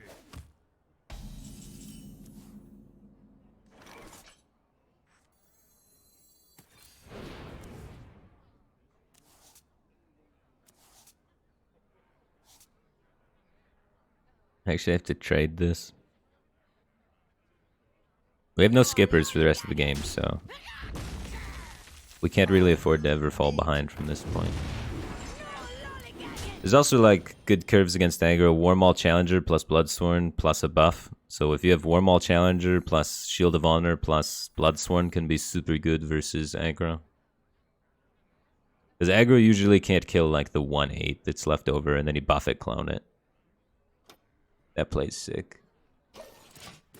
In the mirror, you can get away with keeping Blood Boil Brute a lot of the times. If you get a Blood Boil Brute down on turn 4, you probably win the mirror. The Blood Boil Brute's really good in the mirror if you have cards that can synergize with it, but you can't keep it by itself. There's a lot of those. It's got a lot of things that can synergize with it, but you can't afford to keep it alone. No.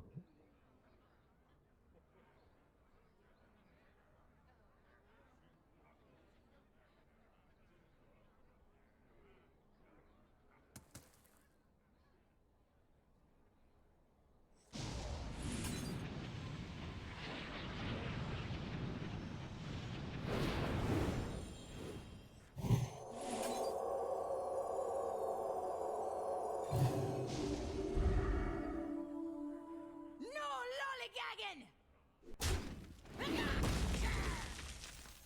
Someone's gotta lead the charge. Nice. Your flaws are your strength. Strike.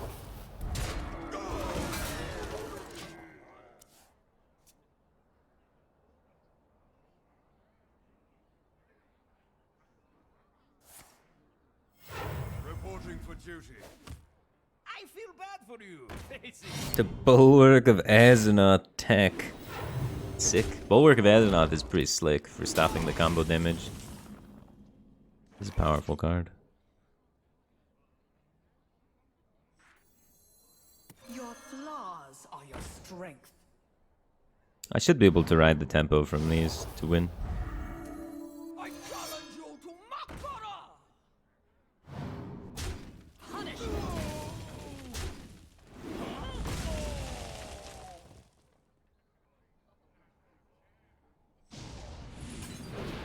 Part to play! Strike. No skippers left, so I think we're just all in. Could have saved the inner rage for like second battle rage potentially, but seems better just to be all in at this point, I'd say.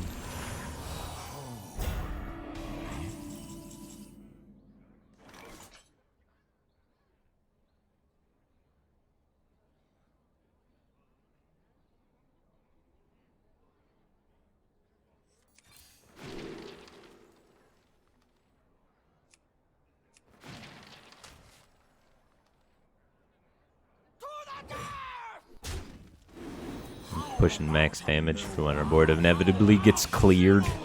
Eventually Paladin's gonna stitch together a clear combo. If we can get him as low as possible, that can be pretty good.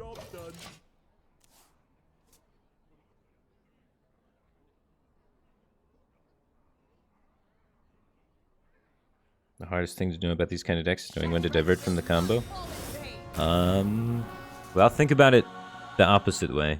The victory is yours. You should never combo. Except when you do.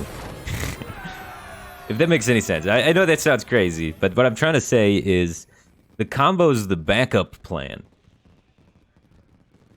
You want to look for places where you can not combo more than you want to look for places you can combo. Because the combo is hard. The combo means you got to draw your whole freaking deck. And your deck is a lot of cards. So if you can get away with not doing that, then the game gets easier. Because there's so many precursor steps to the combo. So if you can be like, turn 4, I can use this and it's good, then do it. Unless it's a very specific matchup. But the combo's actually the backup plan.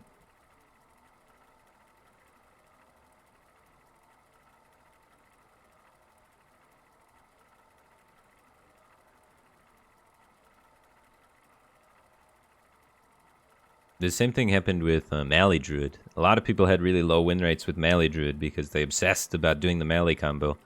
The trick with Melee Druid was the combo was the backup plan. It's really only there for Priest. And because the cards that are all the combo cards are super flexible. The only card that's not flexible in the combo is Corcron Elite. And that's why it's a one-of. Because you want to be able to threaten it, but it should not be your goal.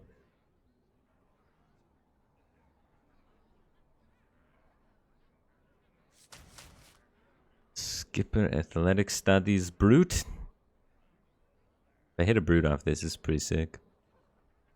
I draw a Brute naturally, it's pretty slick.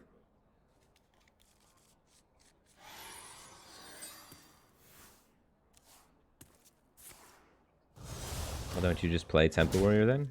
Yeah, it's basically Temple Warrior. It's just the cost of including one Corcron Elite isn't very high.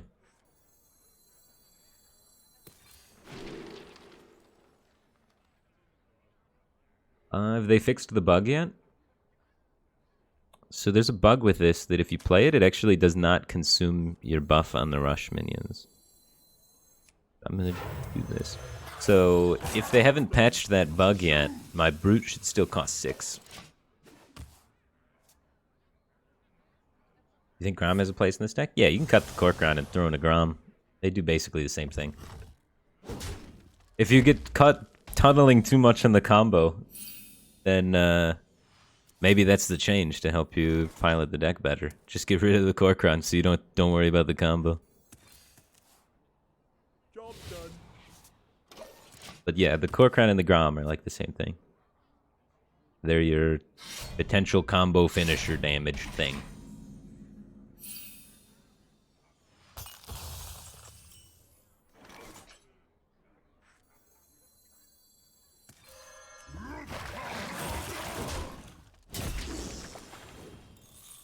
Anchor only draws 1 card. Is Barov a must or really useful for removal? Barov is really useful. I would not say that it's a must. You probably want some form of hard removal if you're playing towards the combo at all. But Barov helps extend games when you have bad draws. It's not a must.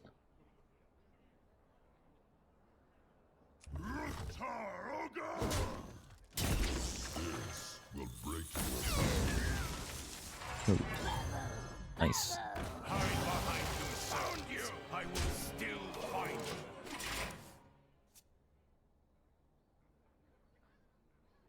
You can run Course too. Course is similar to Barov, right?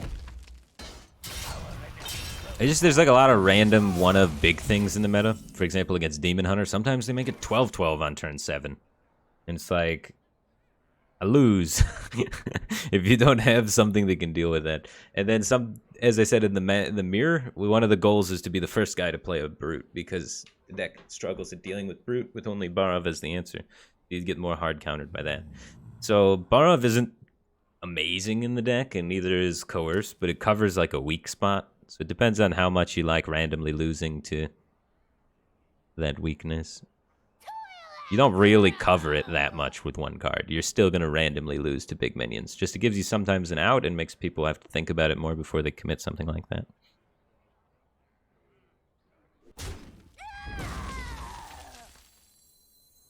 I'll show you who's boss. Someone's gotta lead the charge. Darn it. Not a high enough health pirate.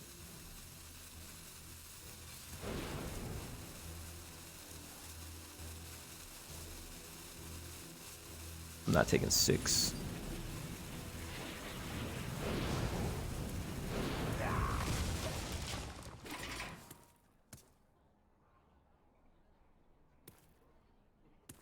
It's too much damage against Demon Hunter.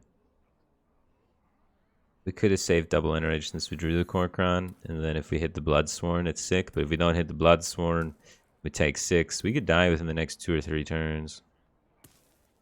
Just really not about that life. I don't have any Armor Smiths in my hand.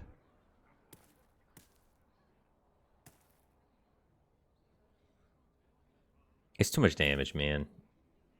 Wouldn't South Sea be better? It would die.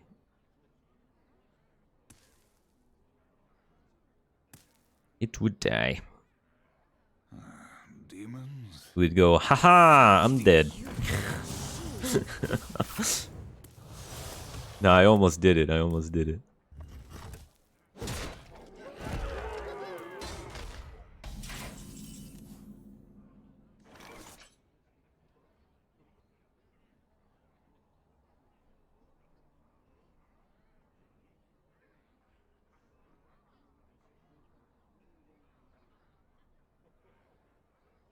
Burn to play!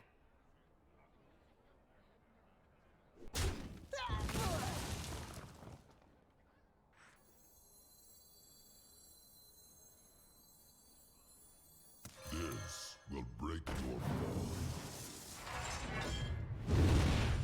No lollygagging!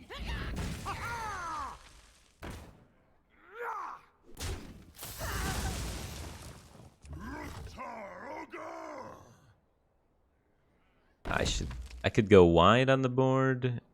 He's already used the Shattered Mystic. Yeah, we do it. I was thinking about that armor button. Armor button's pretty good, but being ahead on board is also very good. Makes a big punish if he wants to play Skull, right?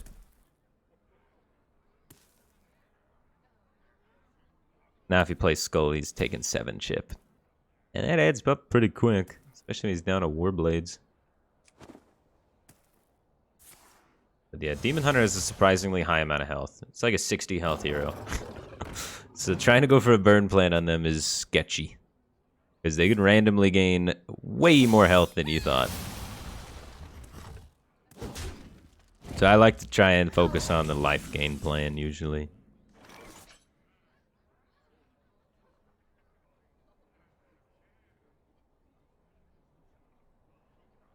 Life gain, minion presence. He just used a Blade Dance.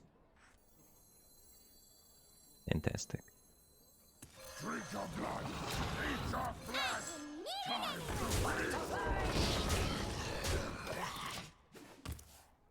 We gotta save this bad boy for our armor smiths. Yeah, the rush guy was still discounted. So that's a known bug for like a month now. It's banned in competitive play, I think. Is it? I can check. I yield for now.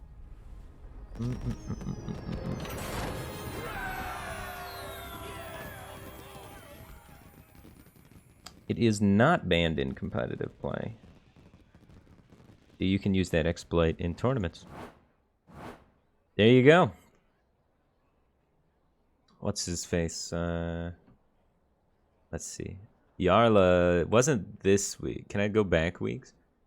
Yarla, I think, was the first guy that found that exploit.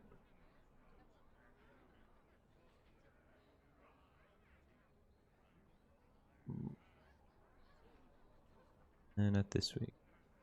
How do I go?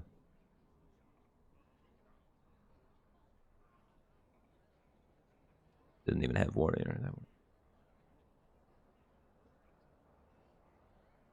Discovered way back here. Maybe not. Somebody had somebody in Grandmasters was just already including. They included that neutral card in their deck so that they could do that. They were just playing double Imprisoned Vile Fiend in the deck to take advantage of the Athletic Studies exploit. So you could discount something with Athletic Studies, then play a Vile Fiend, and then preserve the Athletic Studies buff for the minion that you got off it, or for the Brute later on. What's the exploit? If you discover a minion with Athletic Studies, discard. Discover a rush minion, your next one costs 1 less. And then you play a minion that is both rush and... what's that keyword called? It's both rush and dormant. Then it does not consume the athletic studies, your next one costs 1 less. If something is dormant, it does not read, it just gets to the dormant part and then stops reading any of the other keywords on it.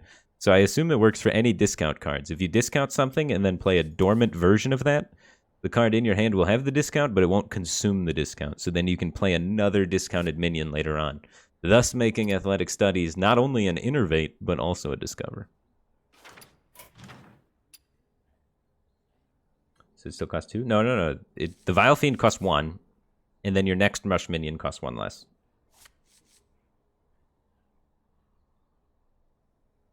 Can you play more than 1? Yeah, I believe you can play more than 1. So, like, if I had 2 Vile Fiends in my hand, I don't know, I haven't seen it. We can try it. I haven't seen someone try and do it twice.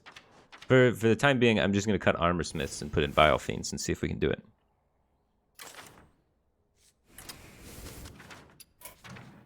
Bug abusing.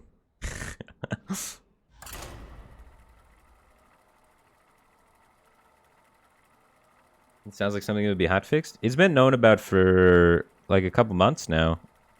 At least, maybe not a couple months. It's at least 3 weeks, I think. 2 or 3 weeks it's been known about. Garrosh versus Anduin. The light shall bring victory. Victory or death! But, yeah, I think people told people in competitive play and they said it was fine. But don't quote me on that, because I haven't kept up with a lot of that stuff lately. We don't need Sky Raider versus Priest.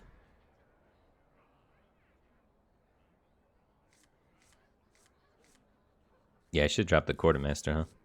You're probably right. I don't know, I wasn't thinking too much about what to change.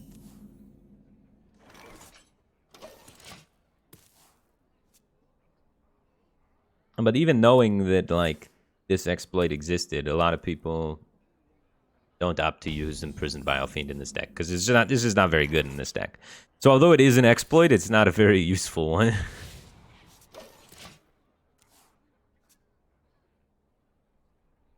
You're 0-4 with this deck. Any tips? Any tips?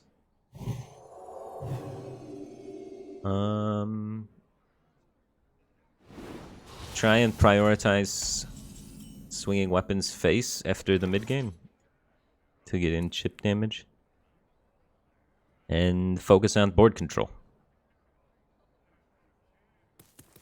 Plan out your skipper turns. Let's see. Actually, you know who's got some great advice on this that's way better?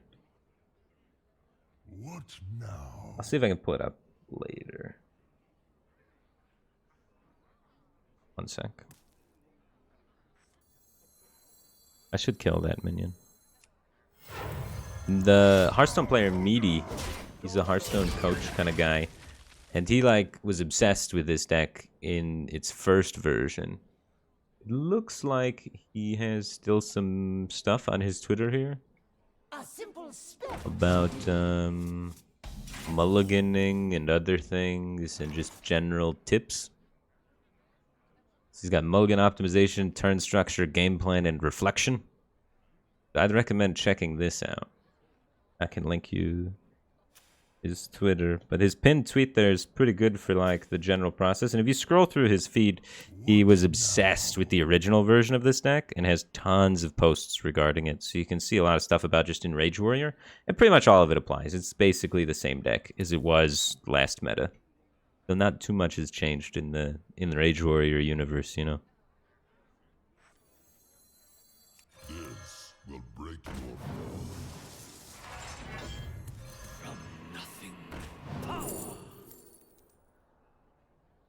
Holy crapoli. That is a good card. Mystic now. Oh,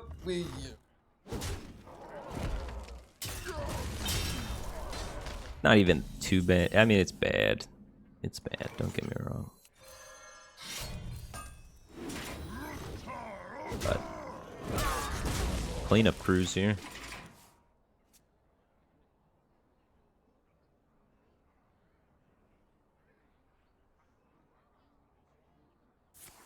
What does the weapon do? It gets cleave once After you play a spell, it has spell burst gain. Holy shit, dude. You just played one.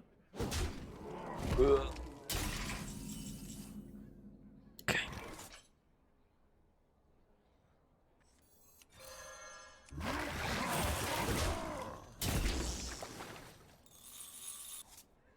Back to the boy.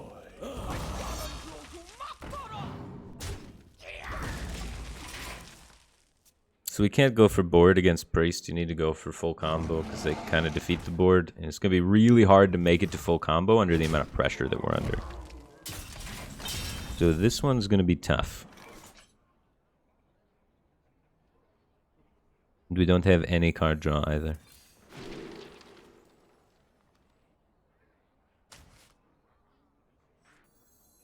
And they cut armor smiths.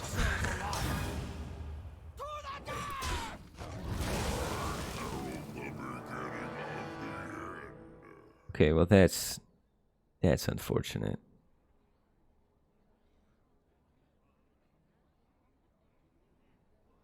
Ish. I guess I don't care about the tentacles. We let it live. This is good. This is a blessing in disguise.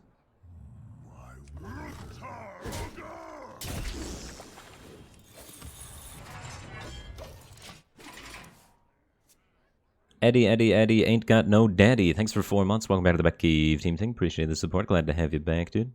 Magic is not a toy.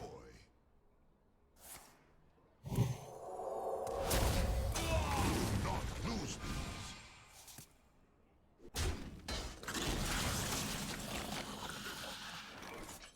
We need a battle rage here.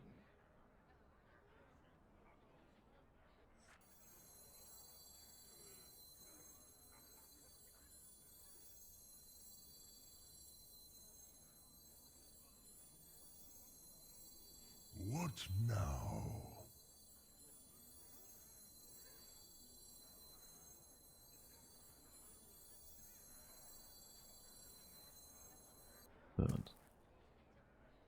Maybe it's not a skipper turn. I really only have to kill that guy. What now? No tomb can hold me. Your flaws We need one of these to 30 him later. But not two of them. Can hold me.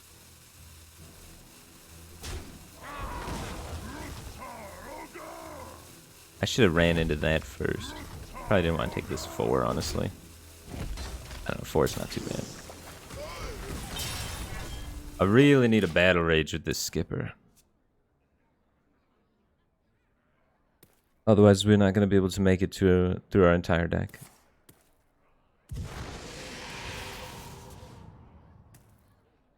Kibler is now rating me with a party of 991. How's it going from Kibler's stream? Appreciate the support. Hope you guys are doing well.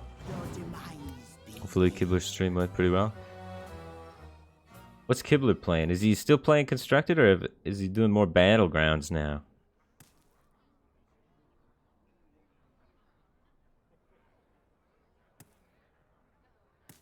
And he's still looking like Uther, right? I saw that on Reddit. That's pretty cool.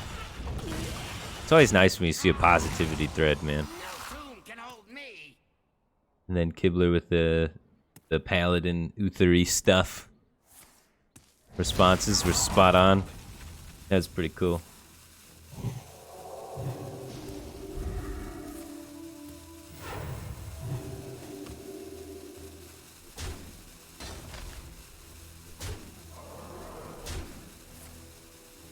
Shaman to work. God damn. Shaman. Well, he's got a challenge for himself now, doesn't he?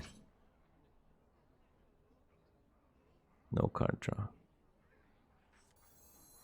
Alright, don't worry. The Sky Raiders will give me card draw. So doing this means I'm not going to be able to have any cards left in my hand, and I'm not going to have any card draw in the future, but I have to do it, otherwise I'm going to die. So we need to put just enough out there that we can not die. We're leaving up the Shuma and hitting Battle Rage next turn.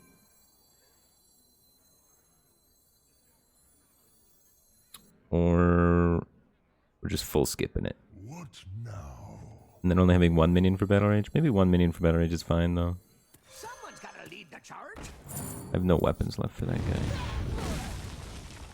Oh, I can't have no minions for Battle.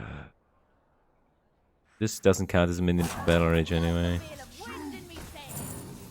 I'm only gonna have this for the Battle Rage. We're gonna have to chain some really lucky draws to have a chance in this one, man. Yeah, we were... I was gonna try and test the Imprisoned Vile Fiend exploit a little bit more. But I didn't get to draw him this time. Maybe I'll try versus the Innkeeper and just see if I can get it.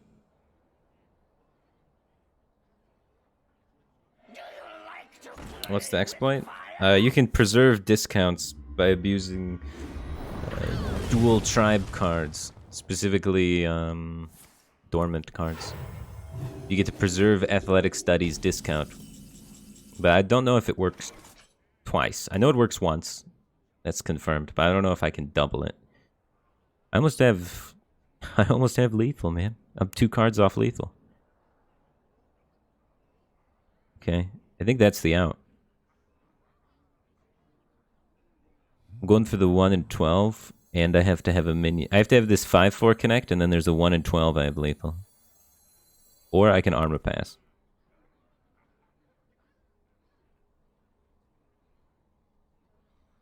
Is this hand plus the Bloodsworn Mercenary is 28, right? 4, 5, 6, 7, 8, 9, 10, 11, 14, 28. So I'm 2 damage off lethal with the top deck. I could instead wait and then try and stay alive in the future. What now? Being able to maybe hit a Battle Rage next turn, 2 Battle Rages. I think he might just let this 5/4 live. He's just gonna let the 5/4 live. This guy's on board. This is stupid. I don't know. This is bad. This is bad. Don't do this play. I forgot it takes 1 damage from my own skipper. I have 28 bursts sometimes next turn. 1 out of 12 for 28 bursts. You think the discount of athletic studies doesn't stack? I'm not sure if it'll stack or not. I might see if anybody wants to test it on my friends list, just so I can test it and then, you know. Oh, Ed's here.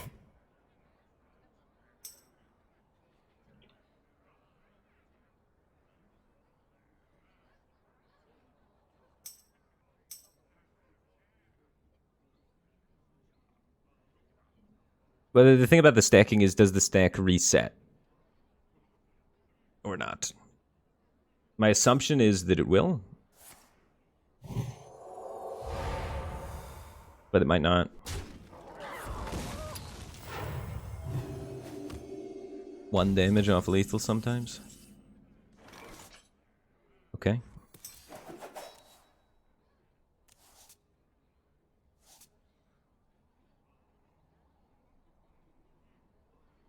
That is unfortunate that that just dies, huh?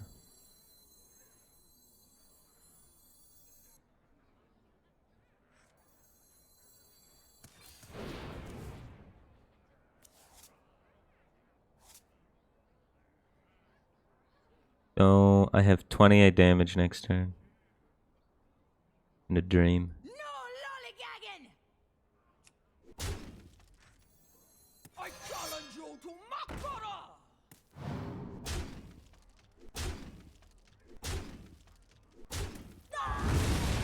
Alright, I need him not to heal, and this 1/1 needs to live. Wait, if the 1/1 lives, then the Korkron's gonna die when I double interrage it. Disaster.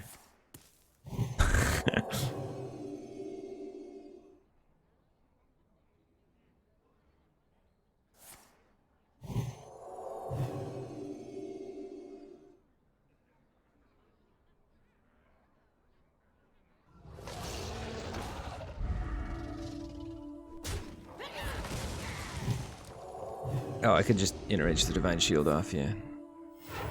But he is out of range.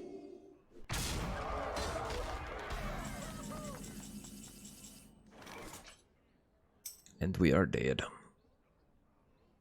Feels bad. Alright, let's test to see if this whole thing works in Your flaws are your strength.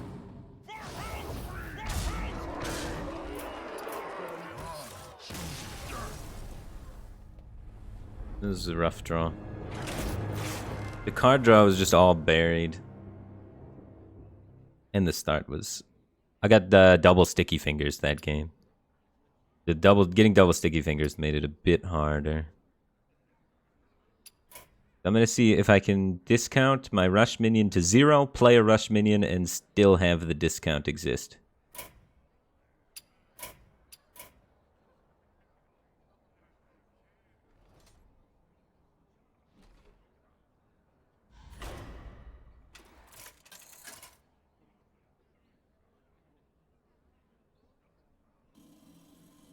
The dormant minion non-reset thing. Alright, so don't kill me, Ed. Let the hunt begin. So I'm just gonna... Victory or death.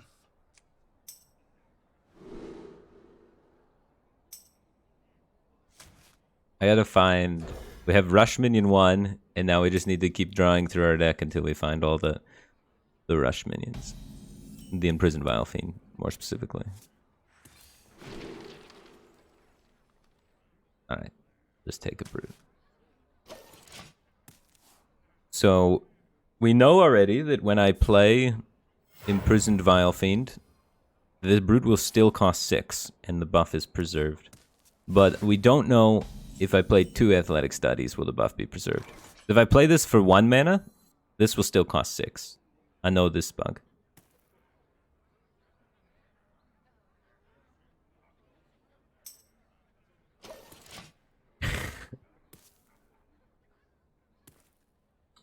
Why would the discount stick?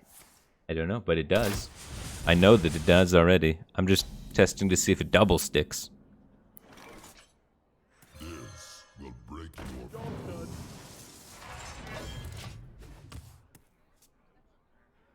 The preserve when it comes out of dormant? Yeah, it does. Preserves when it comes out of dormant too. Alright. Now he's just gonna kill me.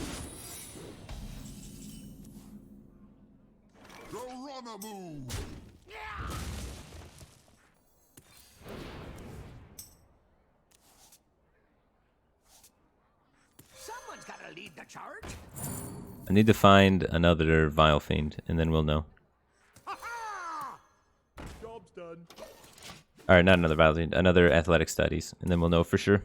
Just give me like 2 seconds to find an Athletic Studies.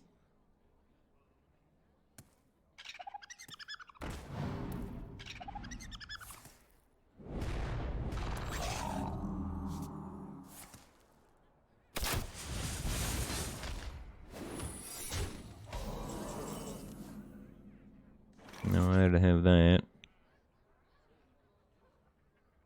Someone's gotta lead the charge.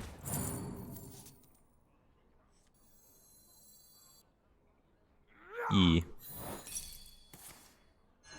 Good, glad to hear it. Rachel just got a new job recently. I challenge you to Makara! Double time and double fast. Burn to play! Alright, don't actually kill me though. But clean up some of these minions, man. I got no room to play crap. Alright. Alright. Alright, I'm trying to test something, man. Is he actually just gonna kill me? That would be super rude. Burn to play! Alright, this is fine.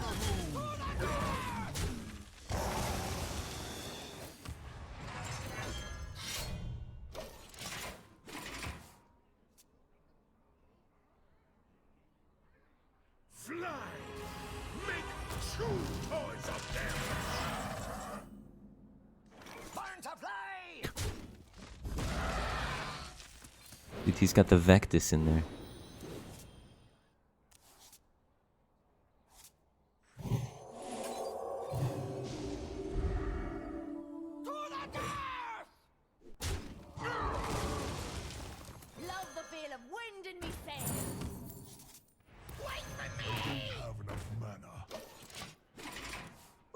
athletic studies, please.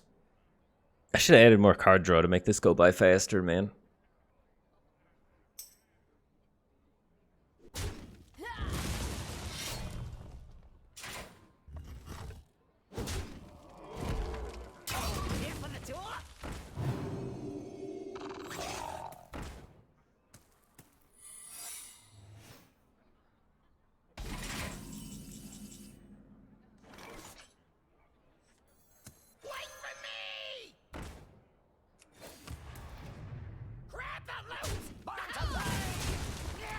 Try to keep yourselves alive.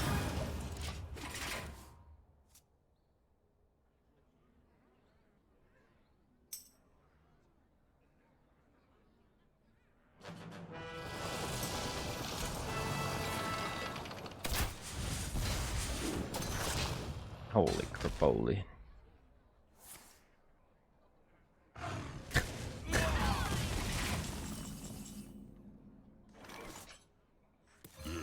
Alright, 13 cards. It's got to be coming soon.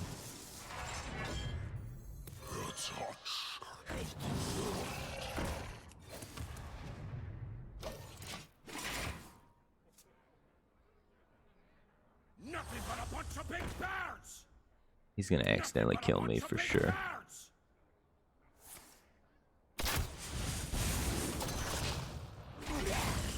There it is. All right, so now we're gonna test. How does the discount preserve? So here we go. Athletic studies. Another brute. Sure. Okay, that happened. Now when I play Vile Fiend, do we get to keep 2? When we play 1, it keeps 1. Yeah, it works with 2. Double discount is preserved. So I get to play Vile Fiend for 0, Vile Fiend for 0. And then it still preserves. And then I get to play Brute at -2 as well. Okay. So pretty cool. At the Vile Fiend combo. Vile Fiend Athletic Studies combo. Probably is better than Evil Quartermaster then? It's cool just to bug exploit. Even if it's not that good. So the Quartermasters come out. I just snap cut Armorsmiths because I was just cutting something random. But thinking about it more, it's the Quartermasters, right?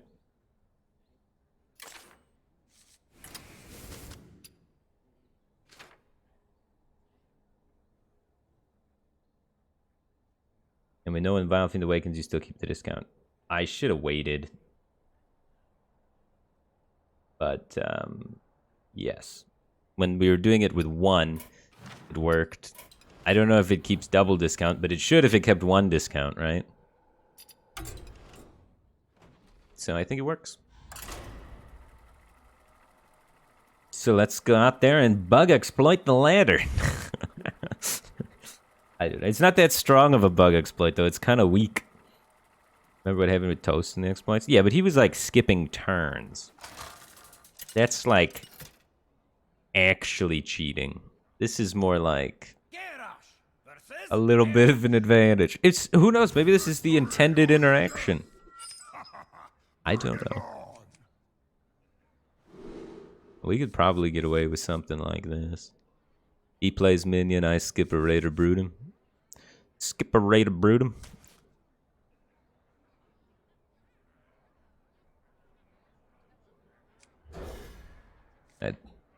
Be right back, 1 second.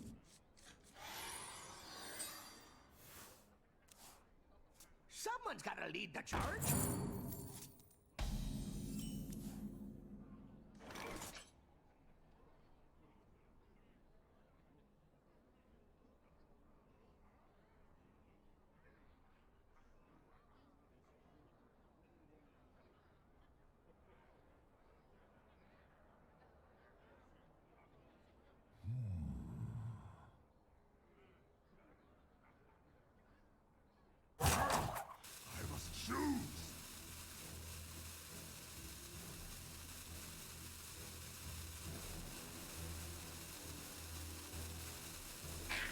Alright. Oh, you played something. What?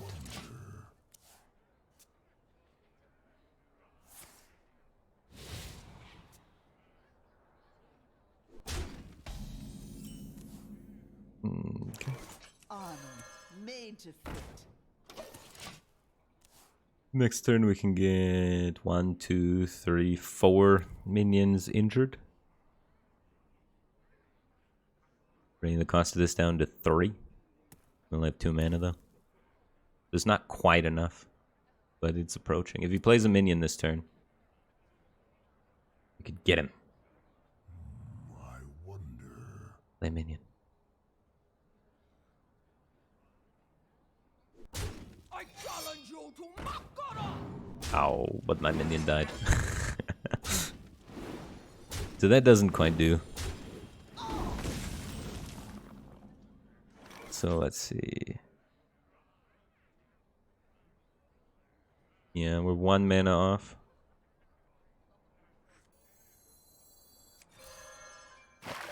Do this and we swing here. We want to set this up to die to the brute and such. And then we want to make a brute.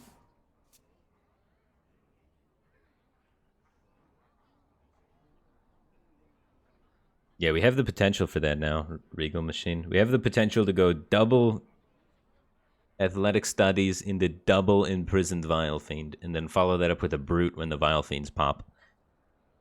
Like, consistently follow that up with a Brute after they pop, because the Brute's got 2 less mana costs, so it's a 5 mana Brute, and then they trade into things, so then that's 2 more it's 4 discounts on the Brute. Assuming there's minions for them to trade into.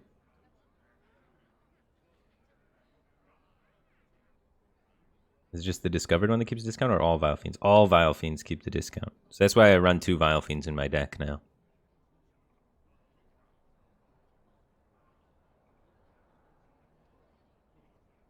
It's sweet. Does it have to be in hand at the time? It does not have to be in hand at the time.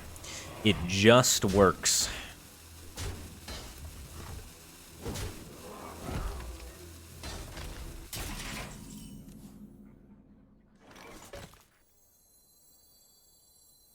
So if we do this, it goes down to costing 2.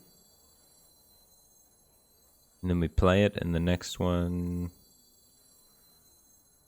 would cost more than 2 because things die. What We can get 1 brute out. Not great. We could try and wait. Get double brute in 1 turn. How greedy do I want to be? I'd really like a double brute turn.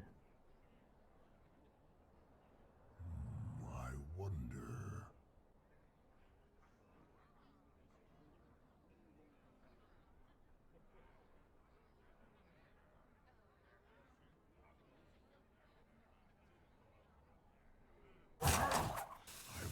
I should do it. It's too greedy. It would take too much damage, don't we? With the weapon being as big as it is.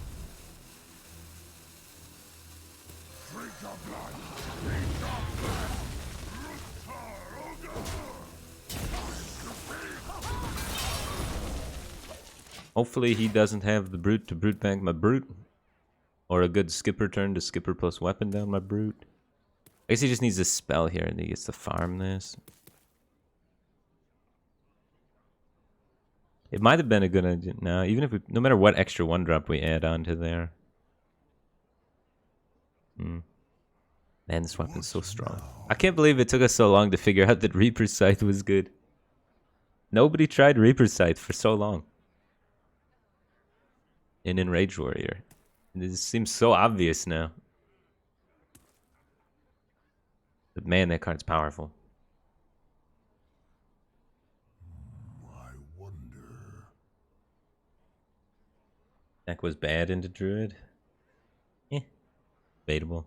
Do try to keep yourself. It wasn't great versus Druid, but it wasn't too bad.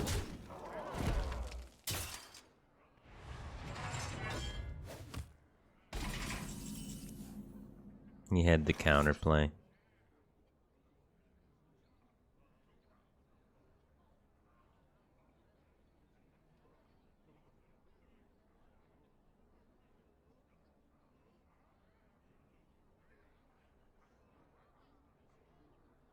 What now?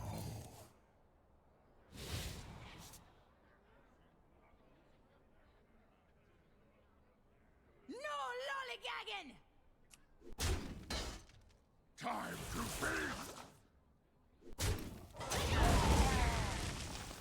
I challenge you to Makara! We're gonna need to find the armor smith kind of soon. That's for sure. But I'm just trying to set up to get another brute down. Not really worried about my life total. If we get comboed, we get comboed. Oh, we're gonna get weaponed to death.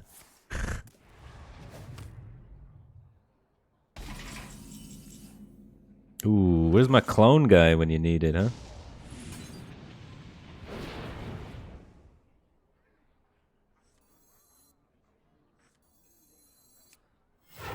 And damage burst is pretty hard for that deck to pull off still.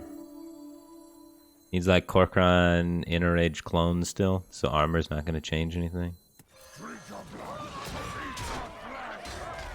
His Barov is gone. Our board is thick. And he's got the damage combo. Well, sometimes you get reprecise Corcoran Inner Age copy as your hand with Barov to clear. Corcoran's a 1-of in the deck, and he needs to drop both weapons. But you can see, armor wouldn't change anything. The armor wasn't a breakpoint there.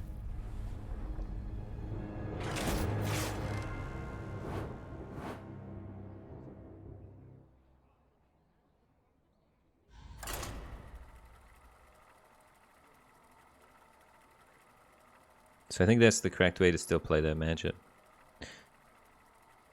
That's the combo. Yeah, that's the combo. Have you tried not being bad? Wow.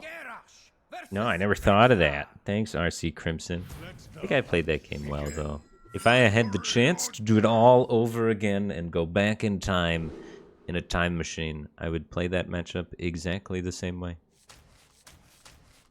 For the reasons I had explained.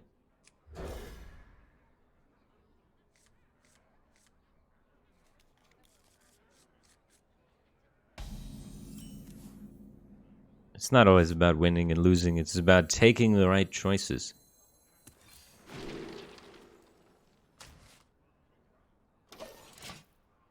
I like in life too. Where you have the choice to randomly flame someone for no reason and try and make their day feel bad, or you have the choice to not do that and try and elevate yourself and be a good person. Nothing but a bunch of big birds!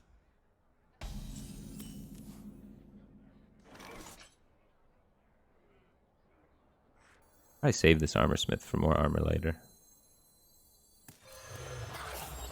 Job's done.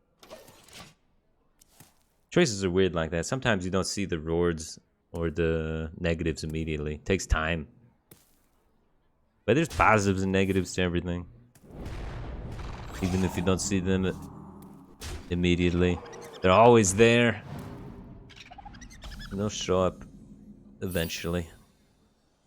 Every time. Kind of weird.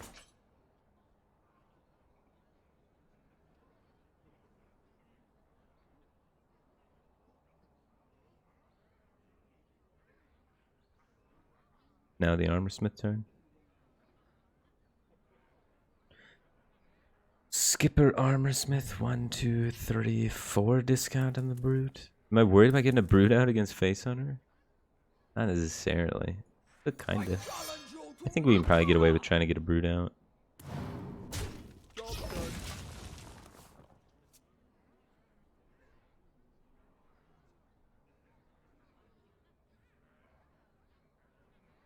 RC Crimson just subscribed with Twitch Prime. Wow. Do you feel guilty about insulting me? And then he subs. That's kind of cool. Look at that. He's reformed. I guess he was just trolling.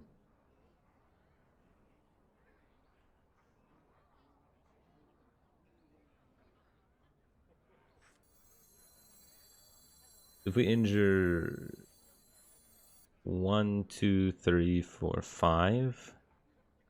What now? Hey, can we get a Vile Fiend?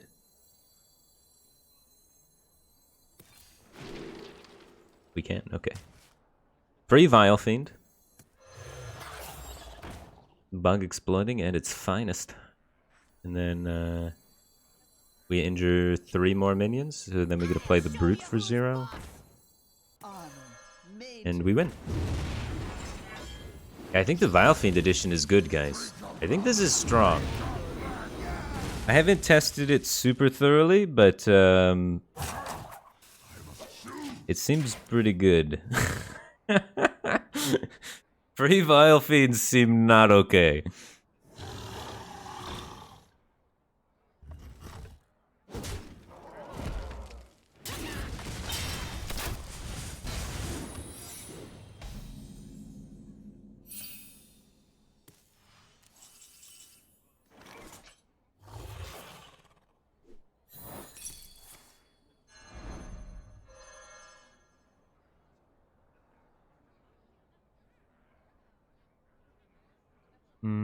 I want to thin my deck. And press the armor button, right? Strike.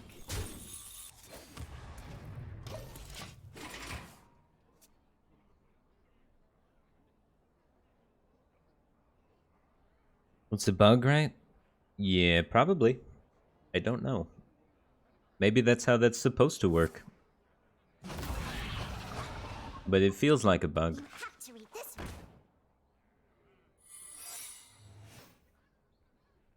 To the library.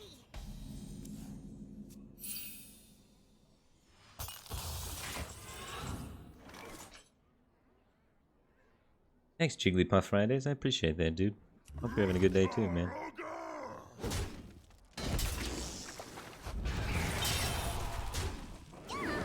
It could be pressure plates. We don't want to invest the Shield of Honor Someone's got to without a little bit of testing. Strike. Pressure plate. Testing complete. Someone's got to lead the charge.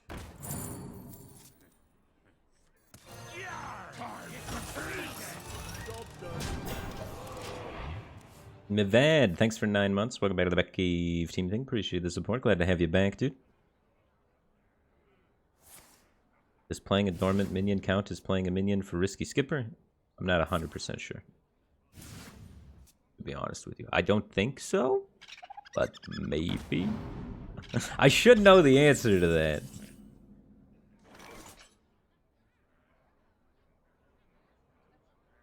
But I don't. We have lethal sometimes. Time to feed! Batten the hatchet! Strike. Burn to fly! Burn to fly!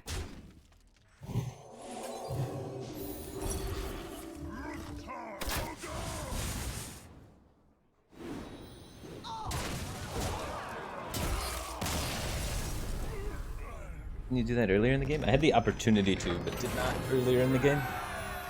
But I thought about it, and then I was like, I don't know if that's gonna work or not. Oh, it does trigger. It happens in Arena a lot. Vile Fiend Skipper is just a common combo in Arena. That's pretty cool. Am I hard running 2 Vile Fiend? Yeah, I'm hard running 2 Vile Fiend. I think it's a broken combo with Athletic Studies. It's very powerful.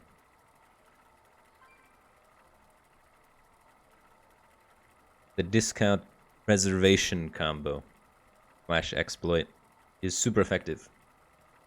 It allowed me to get how much mana discount? I played 2 Vile Fiends for 0 mana, so that's like 4 free mana that game. And then as well, the Athletic Studies discounted my Blood Boil Brute for 2. So there's like 6 mana from my 2 mana spent. So that's pretty good. When you get 4 Innervates for free, you take those. Ars 7 Evil. Ars Vival. Thanks for 4 months. Welcome back to the Batcave team thing. Appreciate the support. Glad to have you back, dude.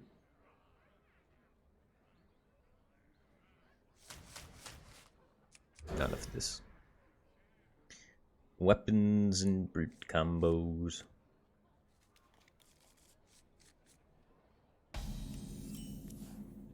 Happy Hallows End! Happy Hallows End!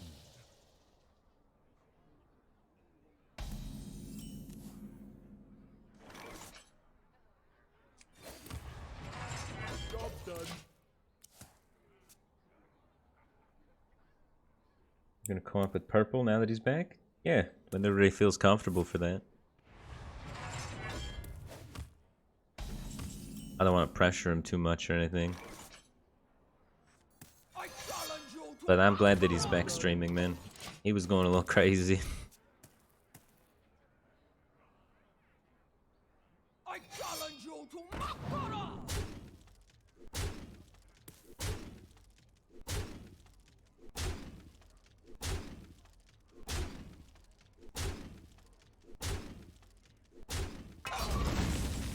That takes forever.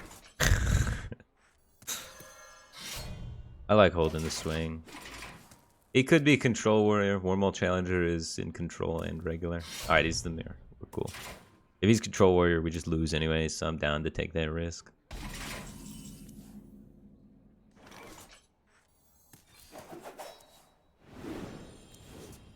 Nice. Got the combo. Nice. So I gotta play this and preserve the buff.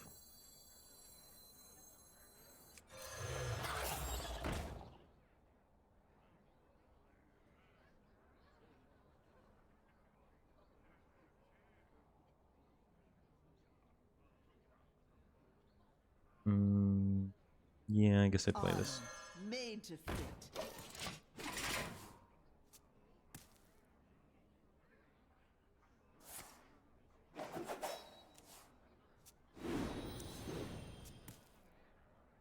Is the scythe used for spell burst or just to push damage? I mean, Someone's gotta lead the charge. sometimes you use it for spell burst, but mostly you just use it to push damage / control the board in whatever you can. But I wouldn't overvalue the spell burst, but it is nice. When you're behind, the spell burst is sick. But when you're the guy initiating on the board, the spell burst doesn't accomplish a lot.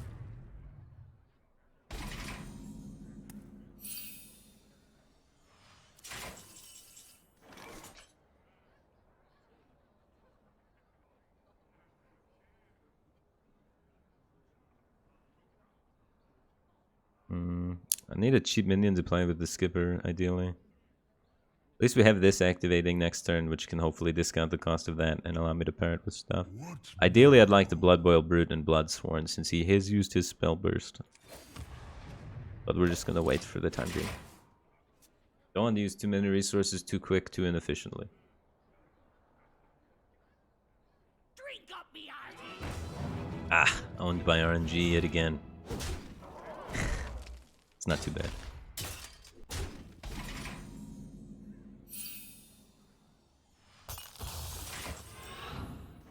Battle Rage. Yeah, maybe we take this Battle Rage. I don't have good ways to get Battle Rage value in my hand right now. I'll take this one. Drink your blood. Eat your flesh. To feast.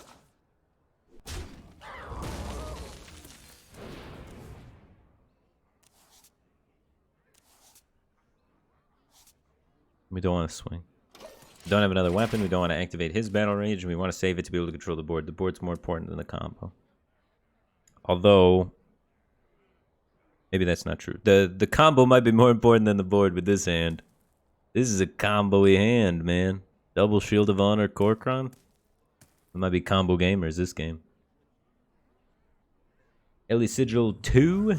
Welcome back for 6 months. Appreciate the support. Glad to have you here, dude. Yeah, you like the Battleground videos? Yeah, I'm gonna probably make more Battleground videos in the future. Getting around to it.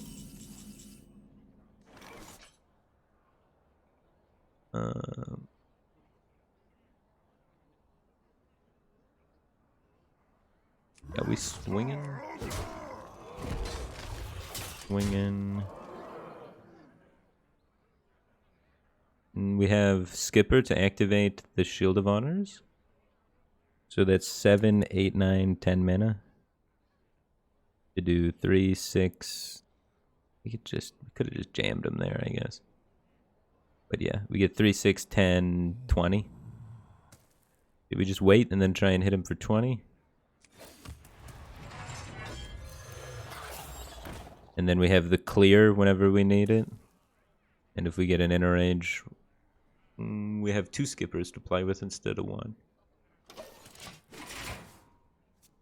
But yeah, he has way more resources than us this game, so it's his game to lose. Because he's got this, 9 cards in hand. Not sure what his cards are, but he's got a Battle Rage in there or a Cutting Class. He's going to be able to string together the whole deck. I'd say we're at a disadvantage. Anchor is just so powerful.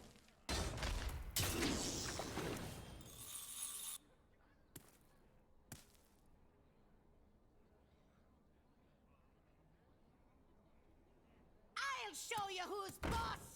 Well, we kill in 2 turns if he doesn't gain any armor, but he's going to gain armor.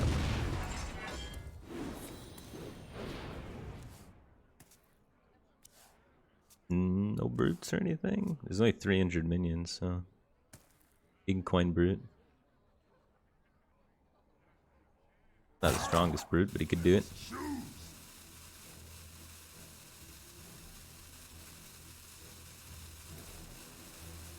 Your flaws are your strength. How does he know I have the combo hand?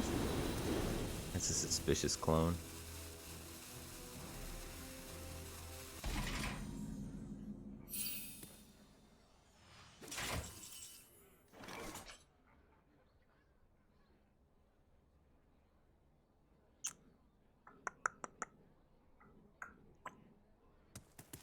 $13 cards.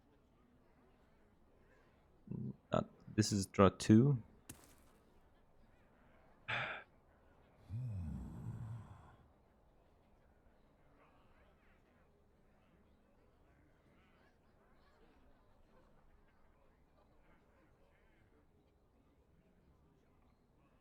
Fatigue him ever?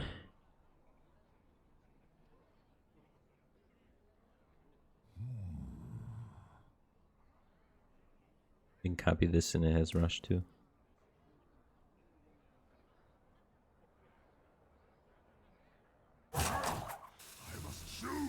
I don't have any draw. I hate pre-equipping a weapon, but I don't know what else to do with my turn.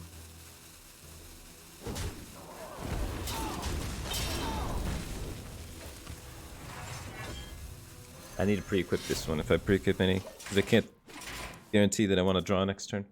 Ellie Sigil just gifted 5 subs. I appreciate the generosity, man. Welcome to the Batcave, Team The Thing, The Fisherman 94, Calvin Chan, Neto Crusty, Cero, and Toasty 5. I appreciate the support. Welcome to the Batcave, Team Thing, guys. Glad to have you guys here. Make sure you guys give big thank yous to Ellie Sigil 2 in the chat. I want to see some love for him, man. He just donated 5 subs. Feels good. And then welcome to the Batcave, Team Thing, Attack of the Spud. Thanks for hitting me up with the Prime Gaming. 12 months, a whole year. Appreciate the support, dude. Yeah, it's crazy how much the world's changed. Hearthstone's changed, everything's changed. Everything's changing all the time, man. It's the best and the worst thing, right? It's the best because we get to experience so many great new things, and it's the worst because we have to sit here and just remember how good the old times were all the time.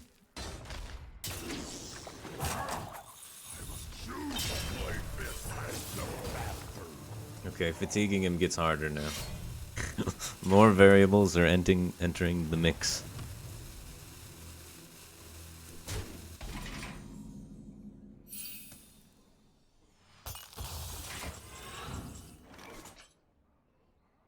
$24 damage.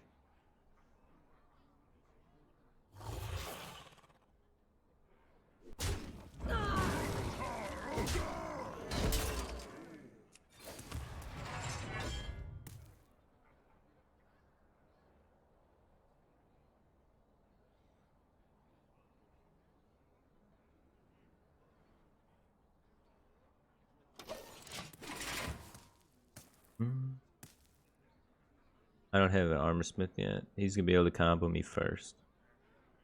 Not good. I got no brutes. You had 1 smith. I need second battle rage or a cutting class really badly. Oh, he's comboing me soon. This 28 coming for our dome. We have to combo him first, even if it doesn't kill him. Maybe buy time.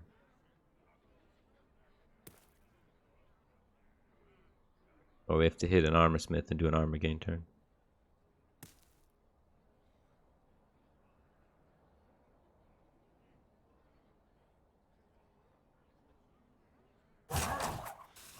Someone's gotta lead the charge. Right, that weird part where people don't want to play cards but kind of have to play cards. He's afraid because he could get brooted, but I have neither of my brutes still, so I'm just dead.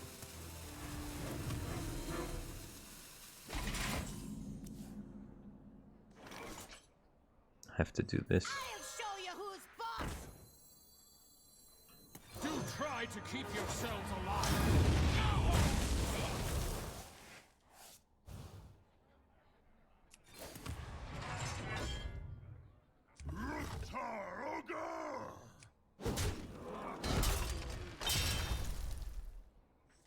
Someone's gotta lead the charge.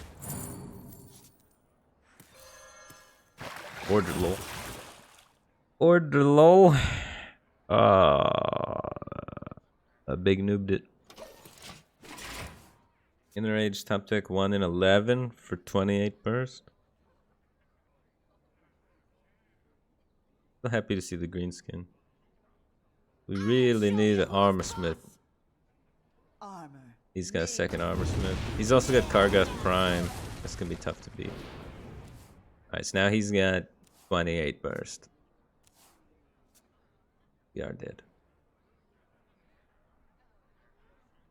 Drink your blood.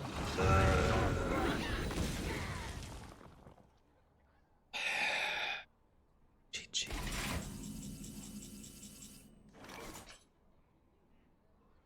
Where's my armor smith? Why don't I get armor smith? Or battle rage? Or god in class?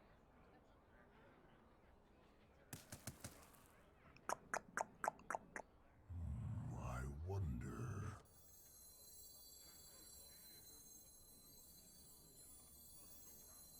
For the war chief!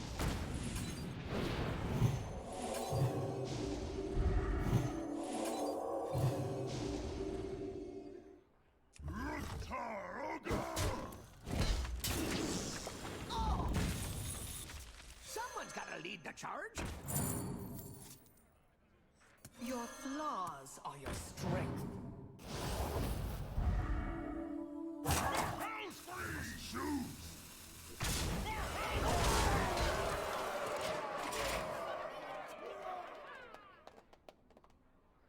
I don't know, maybe can't clear it and he doesn't have the combo yet.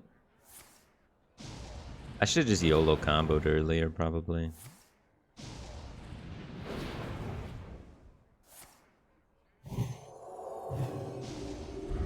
Your flaws are your strength.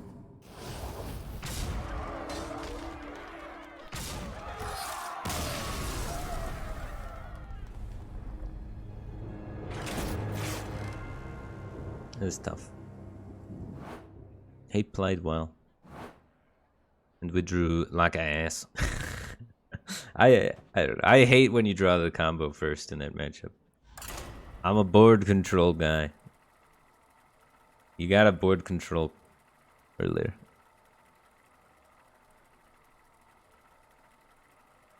I think you're right. I think you're right, no B1676. 100% agree with that statement.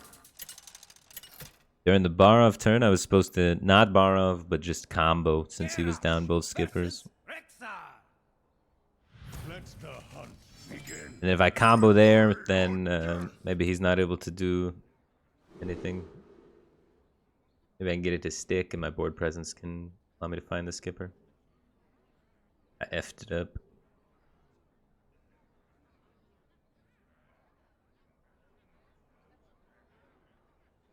Is Battlegrounds playing today? There is no Battlegrounds playing today, unfortunately. Tomorrow I'll play some Battlegrounds though. Today, I have a meeting at 6 p.m. You guys gotta cut me off if I'm still here at 6 p.m. But I gotta go to a meeting then.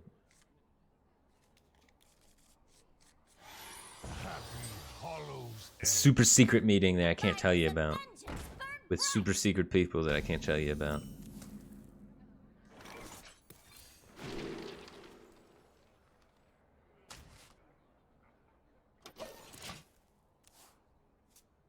Dun dun dun.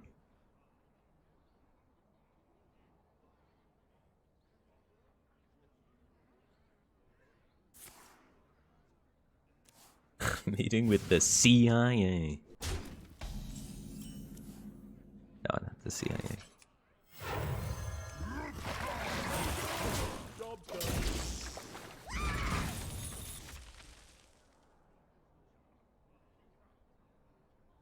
Is it a good super secret or a bad super secret? Well, it wouldn't be so super secret if I told you the context of the super secret. You here for the tour? Man, I really wanted to do this. Oh, the trap ruins it. I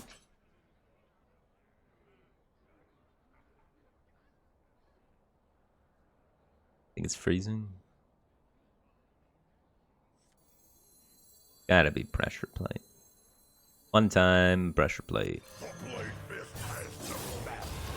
That didn't do your worst.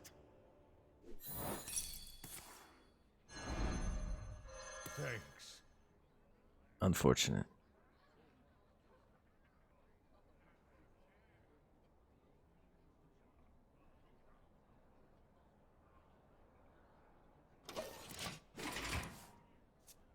That's gonna be tough to kill. Muzzle their magic.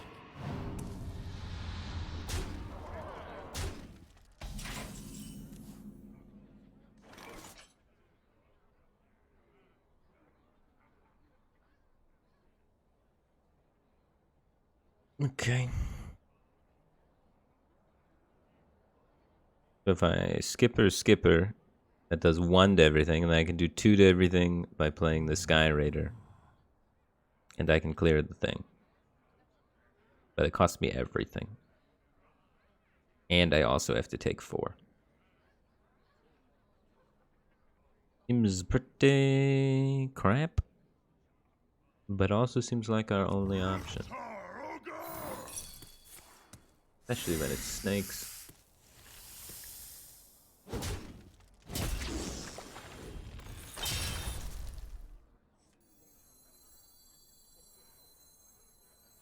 You need the AoE for 3? I have to do it this way. Unless we were to get super lucky. Wait, we can AoE for 2, so we can do it this way. And then inner rage. Someone's gotta lead the charge.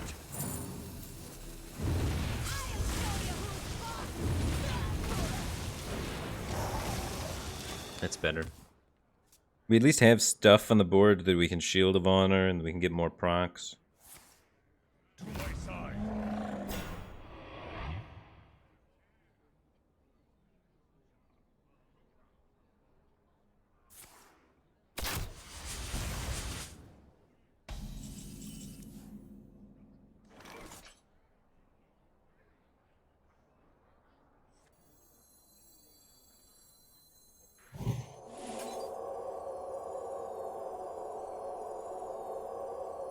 Okay. Weird.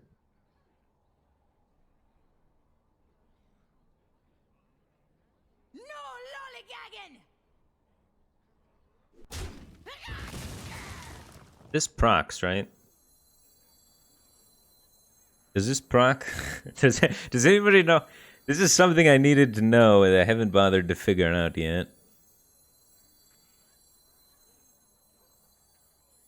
All right, we're gonna go. Thomas Ice _ says it does. So Thomas Ice, this one's for you. He's a goddamn genius. No lollygagging. We didn't need it to proc anyway. Alright, so now we can Shield of Honor clone the bigger minion. We just might win.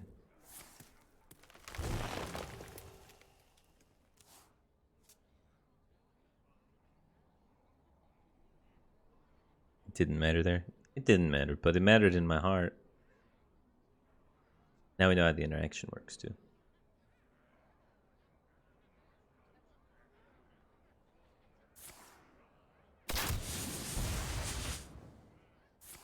Alright. Alright, buddy.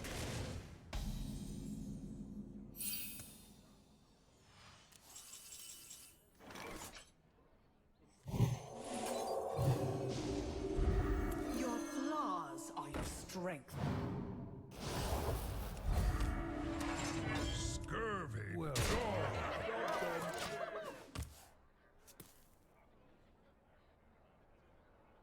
You'll find me wherever the action. He was a Highlander deck?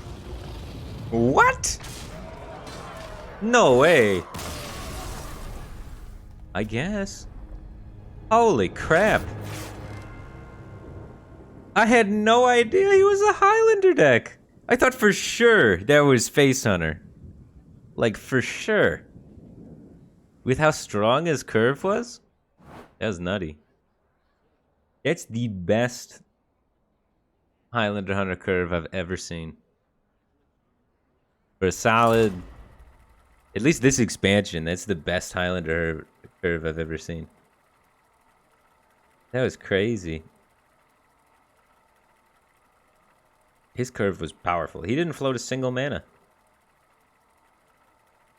Not a single mana.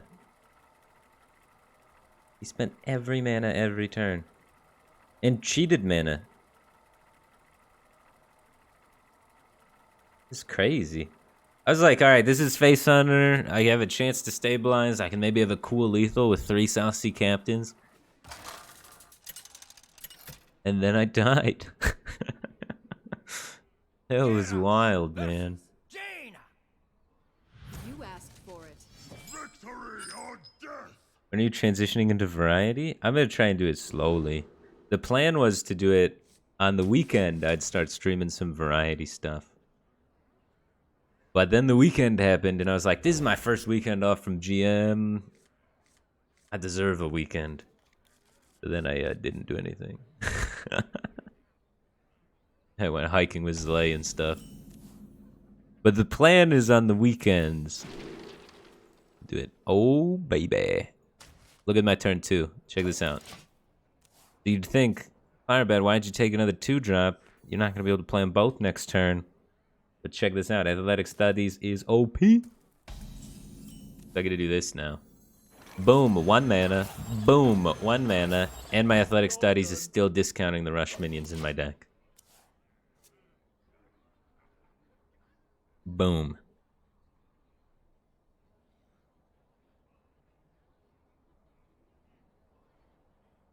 Is this bug abuse? I don't know. I don't know if this is bug abuse or not. I don't know if this is working as intended or if this is illegal. But I do know it wins games. That's all I know, is that it works. And you win a lot. You don't pick the ones, silly. It's gonna feel illegal as this battle rage for 3 when they all pop out.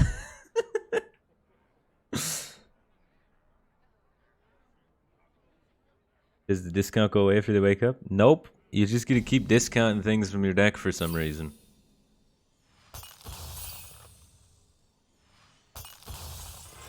It feels illegal a little bit.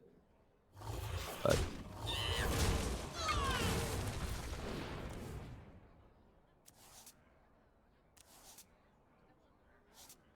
oh.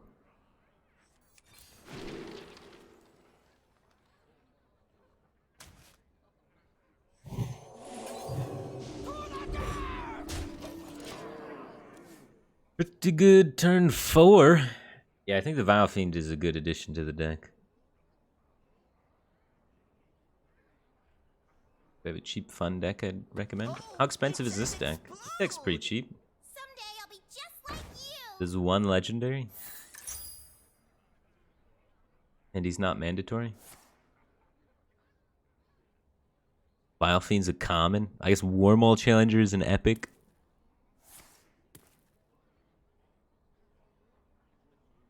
Oh, Barov in the weapon. You need Anchor. You don't need Barov, but you need Anchor. I can make a budget version of this.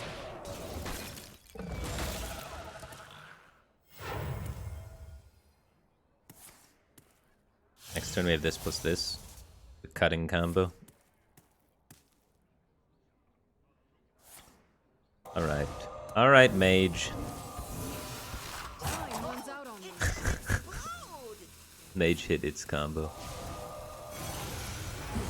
Sometimes that happens. Catalyst 717 just gifted 10 subs. I appreciate the generosity, man. Welcome to the Batcave Team Thing. BK7690 to Big Matt, Pennywise UK, Loner 91, Last Samurai 1988, Delu 77, Oscar Furry, Luke 80, 58619, Gallio underscore O, and Haisu. Welcome to the Batcave Team Thing, guys. Appreciate the support. Glad to have you here. So on turn 4, I had a ridiculous amount of stats that was way above average for the game, but then he did something that was ridiculous and way above average for the game. We're both high rolling like crazy. Make sure you guys give some thank yous to Catalyst717 in the chat, especially if you got a sub. Feels good, man. For your generosity again.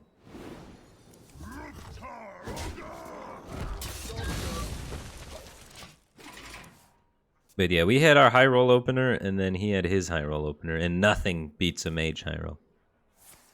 So we broke even. We're pretty good, all things considered. Mage just sometimes be crazy.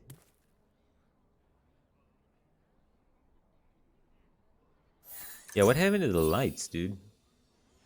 Did my last light bulb burn out? I only have one light bulb in my light. And I think it might have just gave way.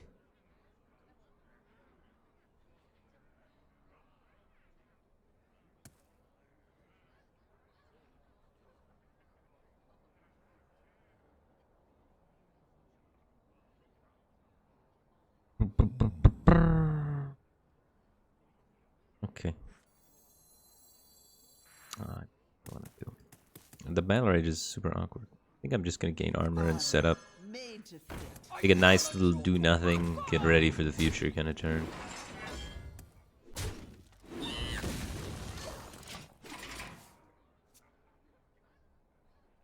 Yeah, I gotta buy light bulbs this weekend. I might buy light bulbs like tomorrow. Val Shaw, thanks for the Prime Gaming. Appreciate the support. Glad to have you here, man.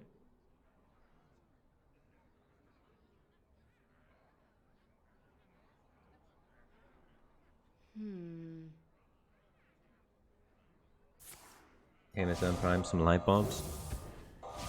Yeah, I'm probably just gonna walk to the store.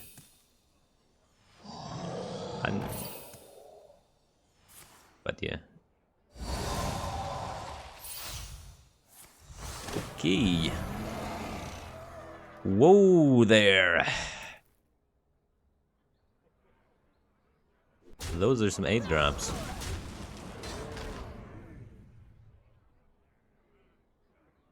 This is fine.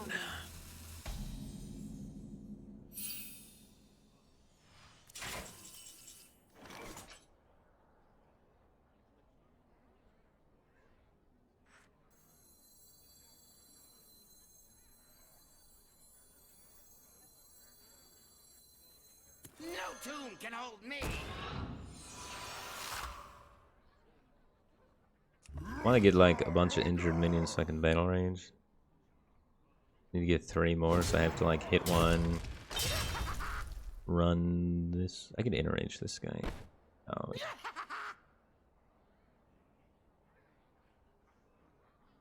No tomb can hold me.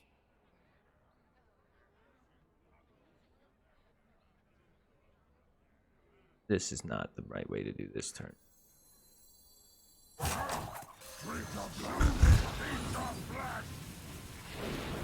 I might have got preoccupied with getting battle rage value. But we do need gas if we're gonna keep going.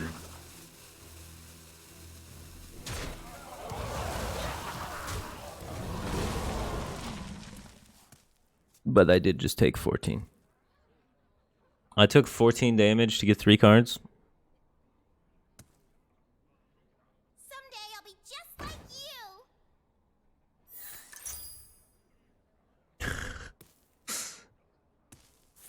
It felt necessary. Mage doesn't have a lot of burst usually.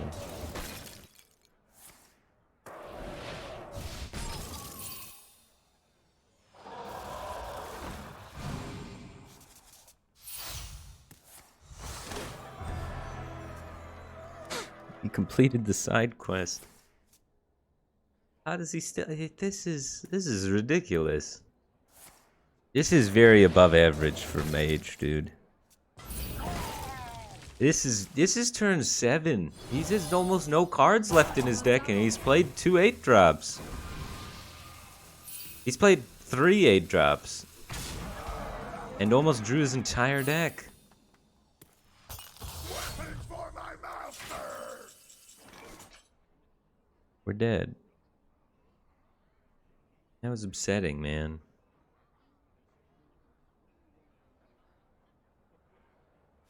He's played like 60 cards?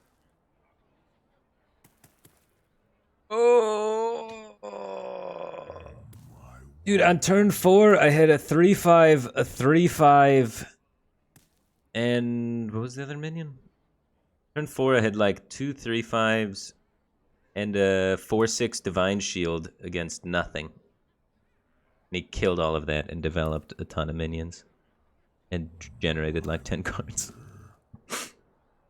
Mage is silly, dude. That's absurd. And he just kept power spiking everything. It didn't stop either. It wasn't just one burst. He generated resources while defeating a 3/5, a 3/5, and a 4/6 Divine Shield on turn 4. Turn 4. Holy smokes. Arcane Intellect's 3 mana normally. Normally, like turn 4, you're gonna draw 2 cards. He drew 6.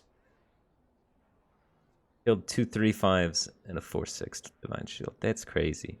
That's too much, man. What are you supposed to do versus that? Yeah. I mean, it's good timing, I guess. I have to go to a meeting thing at 6. So I have to end the stream, unfortunately. Normally, I stream a little bit longer than this. Normally, I try and get like 4, 4.5, 5 hours, somewhere in that range. But I have to end it a little bit early. But thanks, everyone, for hanging out and tuning in. Appreciate it. Appreciate all of the support. We broke 700 subscribers today, which is pretty cool. We were at like pretty close to only 600 for like all of last week. So that's amazing to have that level of support, you know. I appreciate that, guys. And then if you have any ideas, I got to come up with something to do. Like, everybody seems to be doing something for subs. Let me know if you guys would like me to do something for subs. I want to do something, but I also don't want to interrupt the flow of the stream. And I also don't want to copy like what other people are doing. But it seems like incentives for subs is a good way to get more subs. People that have been doing that have been seemingly working. So I need to do like something. But I don't have very many good ideas. So workshopping that for later on. Shots? I can't just do shots every time I get so I can be drunk at work all the time. But yeah, anyway. We might need to update the Welcome to the Batcave team thing because nobody cares about the little speech anymore. I gotta actually do something. Read a romantic poem. Yeah, who knows? Anyway, I will be back tomorrow. Thanks everybody for tuning in. Gotta do this meeting-y thingy. Can you say Zalea is pedantic? Zalea is very shallow and pedantic. I don't know. Anyway, thanks for tuning in and see you guys tomorrow, hopefully. Take care.